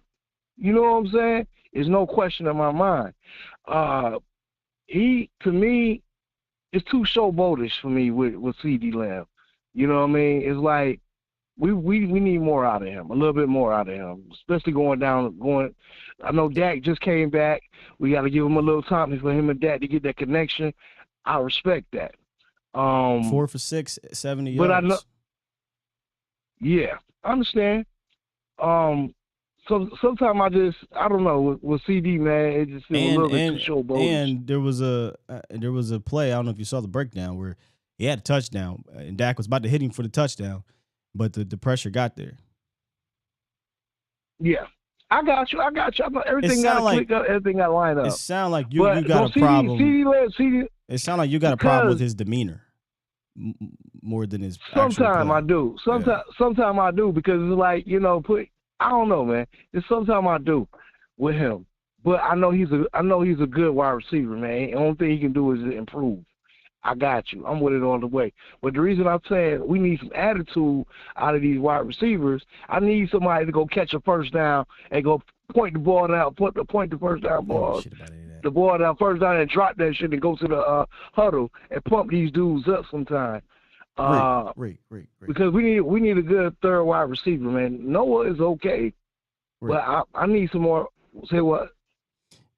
You just ridiculed CeeDee Lamb for being a showboat and getting first downs and doing his celebration and pumping up the crowd or whatever. and you say you want to get somebody in here to get a first down, spike the ball, and go back to the huddle and get people fired up, which one do you want?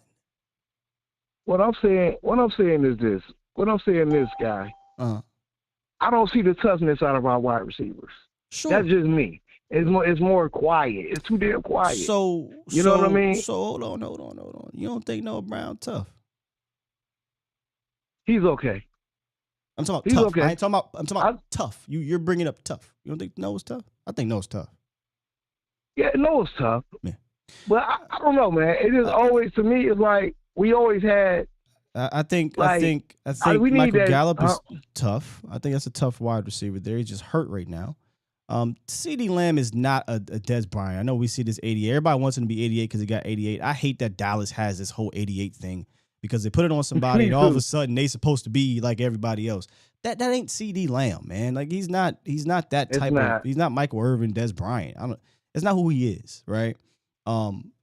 So you got a problem with his demeanor, and I actually agree with you because I got a problem with his posts after if a play doesn't go his way or if he drops it or not even drops it, but if it's not thrown right or it doesn't get thrown to him, you'll see him flare up and do all the Uncle Bernie stuff, and that's what I mean. You know, that stuff bothers me as well. You know what I'm saying? That's what I mean. That bothers me. Yeah. Okay, that's what I mean. Scott, I misspoke. That's what I mean, bro. Yeah, I think it's I still think there's a mentality thing aside from being like this tough rah guy. I honestly don't care about that because we had a dude who wasn't this rah dude, and now people that wanted to push him off the cliff would welcome him back in a heartbeat. And his name is Amari Cooper. You know what I'm saying? Yeah, right. He wasn't like that. Yeah, he wasn't like 88 and them boys, but Amari was a beast on the field. So, you know, from a mental standpoint, you know, CD, sometimes I have to do this too, Reek. I got to remember, shit, he only in his third year, right? And the dude that he really looked up to for you know, maturity and as a guy, that was his dude. People forget. Coop was his guy. He don't got that guy in that locker room anymore. They're saying you got to be that dude. And I remember me as being an older brother and trying to be a leader of, you know, some of my teams. When you don't have anybody else to look up to, right? You kind of have to learn from your mistakes and check your own attitude, right? Like I think CD has to check himself sometime. Like, oh, wait. I can't be out here flaring around because I ain't get the ball. Because now that's sending a bad message. And I said these same things after week 1, and I don't like that I'm saying it again after week 7. But I'm with you. I think from a mental standpoint, CD is still maturing. Okay. It makes sense. Yeah. It makes sense. You right about that one, man. My thing is like I would like for us to let the run set up the pass. Yeah. Instead of trying to let the pass set up the run. Because I think we're more of an effective team when we're running down people's throats. And I think our linemen are more happier when they bowling through people and they opening up the line and the running backs are happy. You know what I mean? Like, and I think that's a big deal because for some reason I always felt like Dak looked so much comfortable when this run game is going and he's up under center. You know what I mean? Now he can do his play actions. Now he can, you know what I mean? Now he can do like little bootlegs and stuff like that. Like do stuff for this man to be comfortable instead of putting him in shotgun and putting the run game in shotgun and like that's gonna be making me mad because I know we got good young dudes that they tough. Let's not make them soft because Kellen Moore wants to pass too damn much. Let's run the damn ball because I think it's hard to beat us, especially with a defense like this.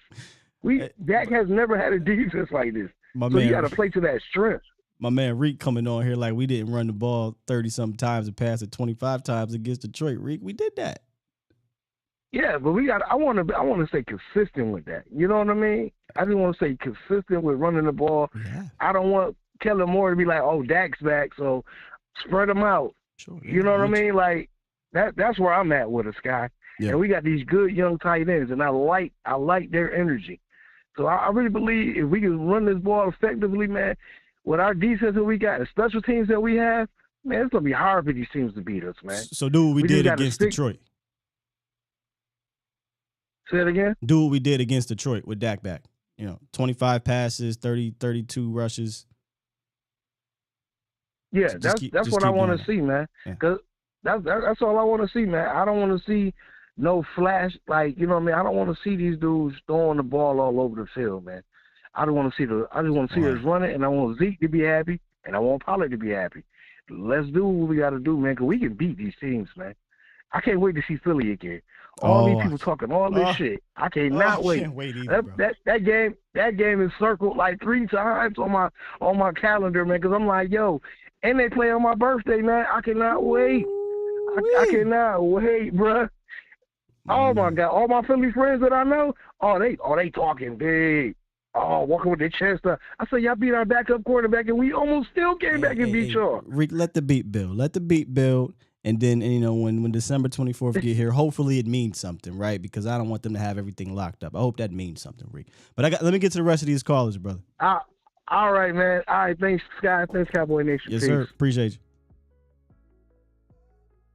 Let me lock these up real quick. We got 240, and I want to finish with Coach Marv. Rick want us to run the ball 75 times, though, he said. Yeah, I can't wait for that game too, because I said this on Vacha's show.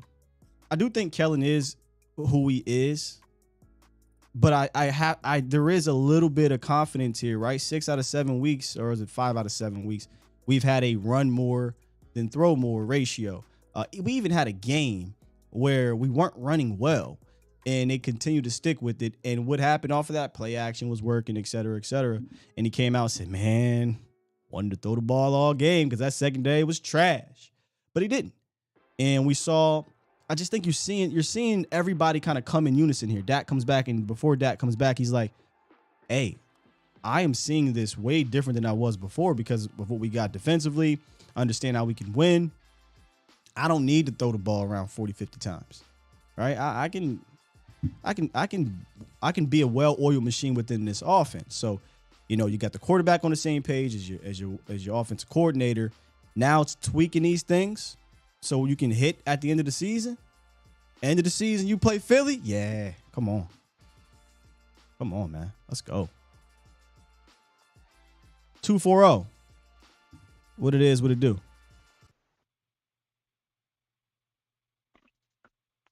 Hello? Yep, 240, you live. What's up? What's going on, Skywalker? Appreciate the show, the content, man. Appreciate you calling in. I just want to talk about Kellen Moore for real. Okay. I feel as though he has called exceptional games these past 2 games, but he's called what? I feel as though exceptional games, play call. But I feel as though the last game, you kind of saw him mixing up the packages, I believe. Like certain plays where I saw it would have been better if we had Hendershot or the other young tight end blocking instead of Schultz, because you can see him gimping a little bit, Yeah. The play. Were you here for the breakdown? We did the film session. Yeah, I was here for this one. So you saw the play where they had to spin out on the tight end, but it was with Schultz. I think if that was with Ferguson, that might be a different story there. Yeah, no, the spin out, that was a great play. If he seals that blocker, if he seals that, Turpin's going on the sideline, going all the way down the sideline. But I just feel as though a lot of people are not they giving Kellen Moore a lot of fickle because of the inconsistencies. But I feel like he's turned this offense around a little bit slowly every week. What do you mean by that? Getting Dak back. I mean, we lost to Philadelphia. We were getting worse and worse offensively until Dak got back. It was progressively getting worse. What we weren't complaining about though was the ratio of run to pass. Like we figured everything else would get cleaned up once you got Dak back, but we were going from scoring 2 touchdowns to 1 and going to the third down conversions were getting worse. Getting to the red zone was getting worse. Things were getting worse, but at least we're remaining balanced. So once you get Dak back, some of these things should pick up. No, I'm looking at it as a point where the game decision Yeah, the statistics we're saying they're not really like getting better; they're actually getting worse. But going on the field and what he's calling, it's not looking bad at all. It's just the execution. Oh. It's just the execution. It's not looking bad at all. Like having Zeke and Pollard on the field at the same time as what I've been asking for like the past 3 years, and we're finally getting to it. You see Pollard coming on the jet motions and everything like that. So keep that up. Like the formation, we have the like pistol eye, and you got McGovern back there. Why can't Pollard be back there? And I feel like though he's slowly which is it? He is. You do like that he's doing that and all these things, or you don't? Because it sounds like you're complaining about that. No, I'm saying that he's it's slowly transitioning. The week before you have McGovern back there, and now this week you're seeing more Pollard back there, being that either decoy or just the 2-back set in the backfield. 21. Yeah, we've run a ton of 21. Where it was successful last week was in the red zone once they start doing that speed motion at the bottom with the wing back. Before that, we were 1 for 4 on those third downs, and I think 2 of the 4 were in the 21 set. So it's still things to clean up. Let's not pretend that everything has been clean. There are things to clean up here from a play calling standpoint, a process standpoint. And that's what I was trying to explain earlier.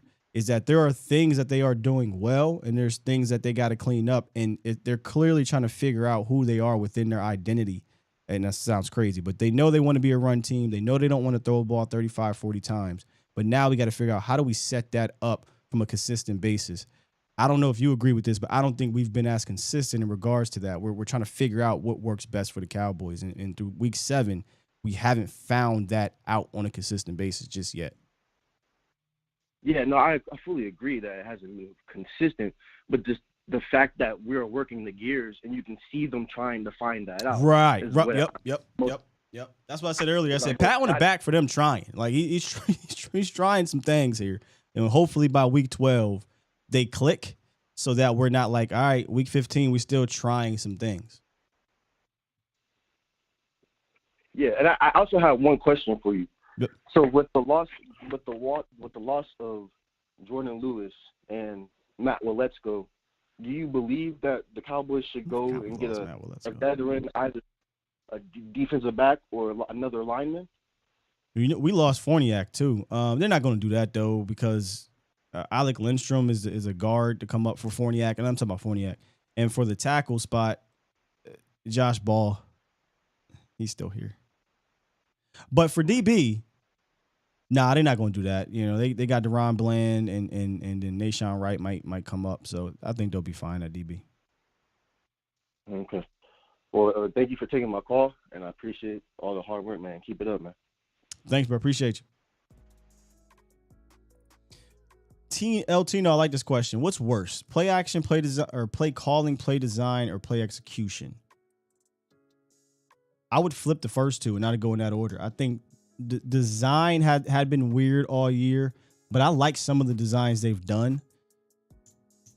I don't even like to put the play calling as a thing, because he is what he's going to be. Like he is what he is. I'm gonna keep saying this. I am now 10 toes down. I'm not expecting him to be something he's not anymore. We're in year 4 now. This is who Kellen Moore is from a play calling standpoint, right? It's not going to be the cleanest of games for him. It is what it is. But the designs, I'm seeing them try some different things. So I'm excited about that. I come on here every Tuesday and say, hey, man, I like this design. Then I'd be like, where the hell did it go? Where did it go? I'm still waiting to see the stuff we saw in week 3 against the Giants. We literally haven't run some of that stuff since then. Now, maybe we're saving that for later on. Maybe we're saving that for the Giants again. I don't know. But he's adding different things to his bag that I like. I just would like to see it all come together, and that's what we do, right? You look at the Lions, like I said. I'm not saying these are successful offense. Oh, well, actually, Lions were, but the Lions and even the Rams, even though they're not a great offense, you know who they are. The Chiefs, the Bills, the Eagles. Like, when you watch them run their offense and the creativity within it, you know that's what they do, and they execute it in a manner of it looks comfortable. It looks right. Even if it's not a 15-yard play and it's a 5-yard play, it looks like this is what we do. To me, it looks clunky because we're trying to figure that out. We're throwing in these things, and then we don't see them again, or we don't see it in that same game, or we don't see it for 6 weeks or whatever it may be. I say put all that in the pot and let that be who you are, and that way you can build off of that. Coach Marv, send us out, man. Hey, what's going on, Sky? What's going on, man? I think I got we have been having slow starts as an offense, and this is where I feel Kellen Moore has to improve.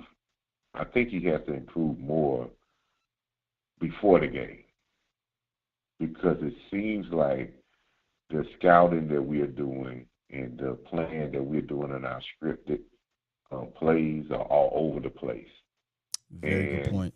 It gets us off to a bad start, and it seems like our preparation of how we attack the team is only figured out as we play. It gets almost to like the second quarter or into the second half, and then we seem like we have a distinct pattern of how to attack a team. You can't do that really too much on offense. Defense, you can kind of do that because you don't know how offense is going to attack you, right? And you have to kind of wait. But offensively, you have to be the aggressor, because you don't want the defense to set you in the tone to be the aggressive on you, because the time that you waste, points are going away. You can't get that time back. So those possessions that you have, you need to be consistent with those possessions. And I think we get our defense in a problem, because while we trying to figure out and throwing stuff against the wall without having a real good plan, we're going 3 and outs, and it's causing our defense to play a lot. That's why when you look at our offensive possessions, as I've been studying, it doesn't seem like we have a distinct pattern of where we're trying to attack a team. It just seems like we go from run to spread to it's like we just we don't have that identity. Yes, we're not setting up that identity to what we want to do in this game. You said it. I love how you put that, because that's what I'm trying to explain, right? Like, I think we know what we want to do.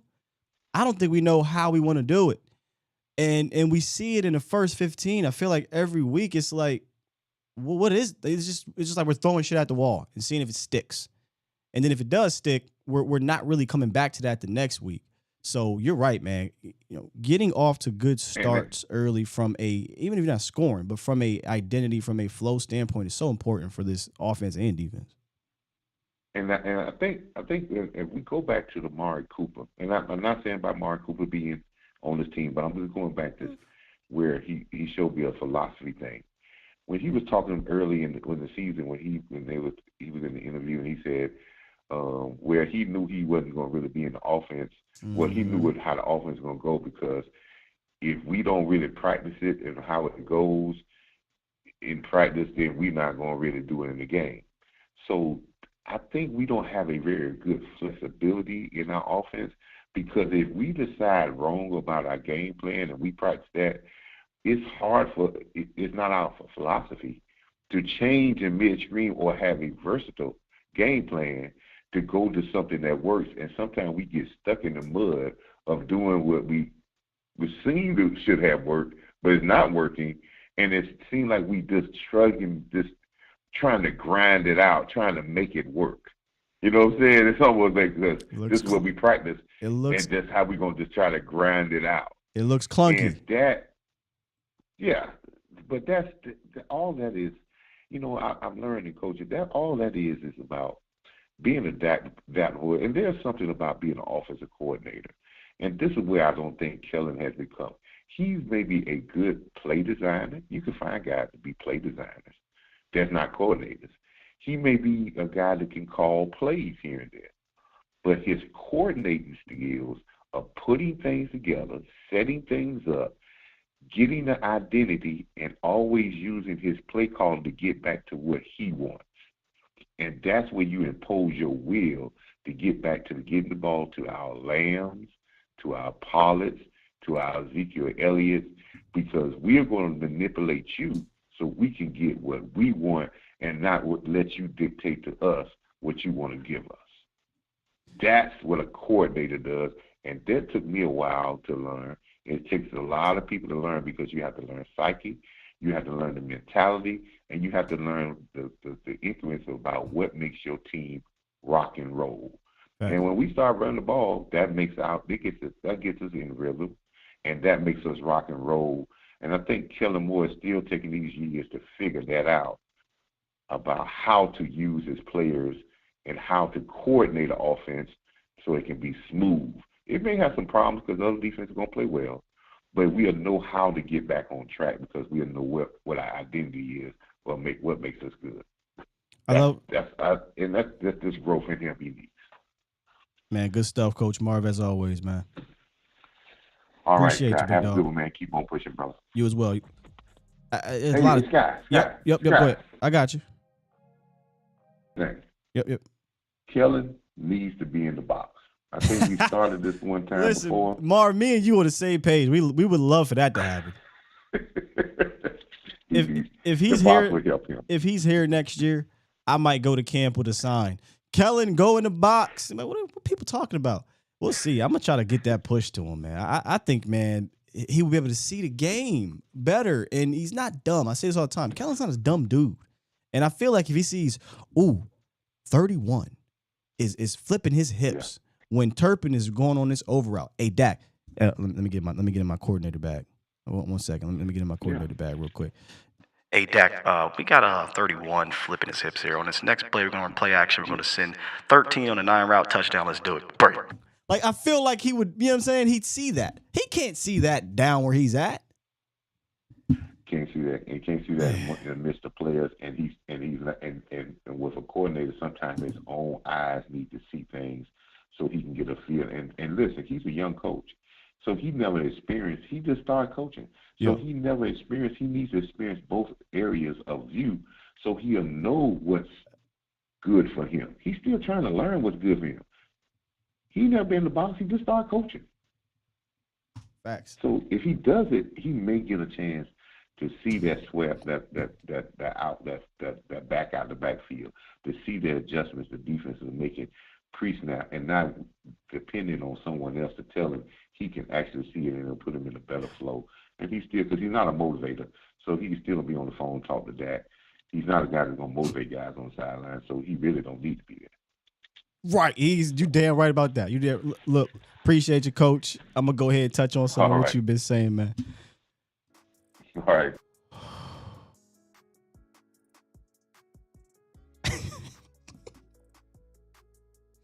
If you're not here live, I don't know if you can see the chat. Oh, L is crazy, dog. Oh, Lord. So I want to put Kellen Moore in the box as well. And L said, Kellen don't like the box. If you know, you know. And y'all done went off. Oh, he said Kellen don't know what box is. Not that box anyway. Oh, God. Sign, Kellen, get some box.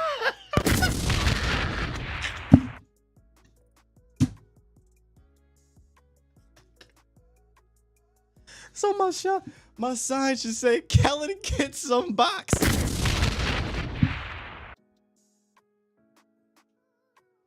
I swear. This is why I need a studio. You know why I need a studio? Because if I had a studio, I'd be up right now running.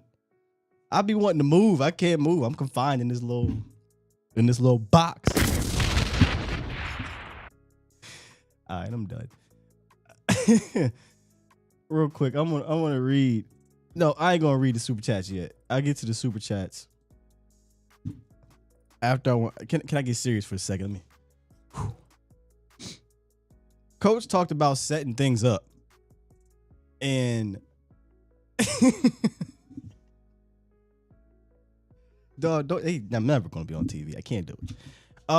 Coach talked about setting things up, and that's another code word, phrase, whatever for what I'm also saying too, right? Like I don't believe we are doing that on a consistent basis. And I look around the league and you see teams do that. And I hate to use Philly. I hate to use Philly. But they did that to the Cowboys, man. They set us up all game. And they picked their spots and they got touchdowns out of it, man. And they got big first downs out of it. And I'm just hoping that we end up, getting to that point where we're not just calling these plays, but we're dribbling with the purpose. In fact, look at the Philly game, right? Second half, it was a different way we did things. And I loved it. I'm like, man, this is okay. We setting up. We dribbling with a purpose. I really didn't see that in the Detroit game. Maybe they was like, we don't need to, but I would say keep setting it up for future opponents. And I'm talking about how that beautiful action, pre-snap motion, post-snap action type of stuff. We just didn't see that where teams are doing that on a consistent basis, putting guys in a blender. So, and that's the end. I try to be as calm myself down there. Y'all crazy, man. Apparently Kellen, Marcus. Apparently Kellen. And listen, I purposefully did not play the video. And if you want to go look, you can go look for yourself for Kellen Moore when he was talking about Terrence Steele and Zach Martin, because I know what y'all would have did to that man if I would have played that video. If you want to know what I'm talking about, go watch it after the show, which we're about to end here in a second. All right, cool. Not that many today. So Daryl Thorpe, appreciate you for the donation, good brother. Super chat. And then B Bird earlier with the $2 donation said, super chat. A video showed an early snap on the first Tyler sack. Early snap. So you're saying that Tyler Biadasz snapped the ball early?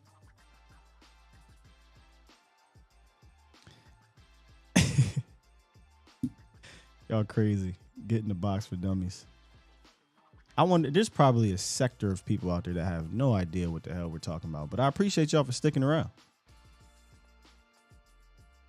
Appreciate y'all for sticking around. All right, we done, man. We went into overtime, and this is how you know it's been a fun and good show. I didn't even realize it was this late. Didn't even realize it. Make sure on your way out you hit that like button, only if you enjoyed the show. I'm not going to tell you to hit it just to hit it, but only if you enjoy the show, and subscribe if you enjoy what we do on this here channel. We do a lot of good things here, man. And if you want to continue to rock with the community later on, I will be on Vox Lombardi Live over on the Volume with my big little bro. And then later today on this channel, Mo will be back for A to Z Sports Prime Time. Tomorrow, we start to move forward. We talk about the Bears who just won, who just beat the Patriots on the road. You don't see too many young quarterbacks beating Bill Belichick like that. Super chat. Marcus Hardison with a $2 donation. Kellen Moore hates to beat the box. Oh, I'm done. Where's my button? Where is my button? I'll see y'all later, man. Oh yeah, tomorrow is your boy's birthday too, so I thought about not. But I said I ain't gonna do that to y'all. We gonna have fun tomorrow. I know it's gonna be about moving forward with the Bears, but I'll be here for y'all, man. So check me out tomorrow. I love y'all, man. We out of here. Peace.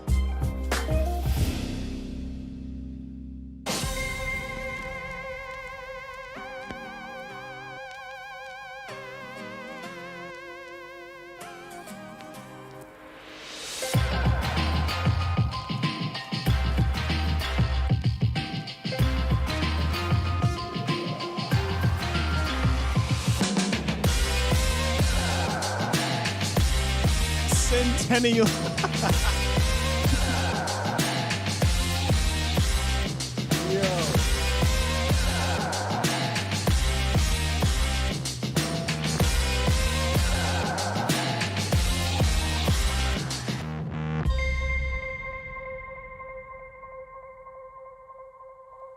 Bomb Squad!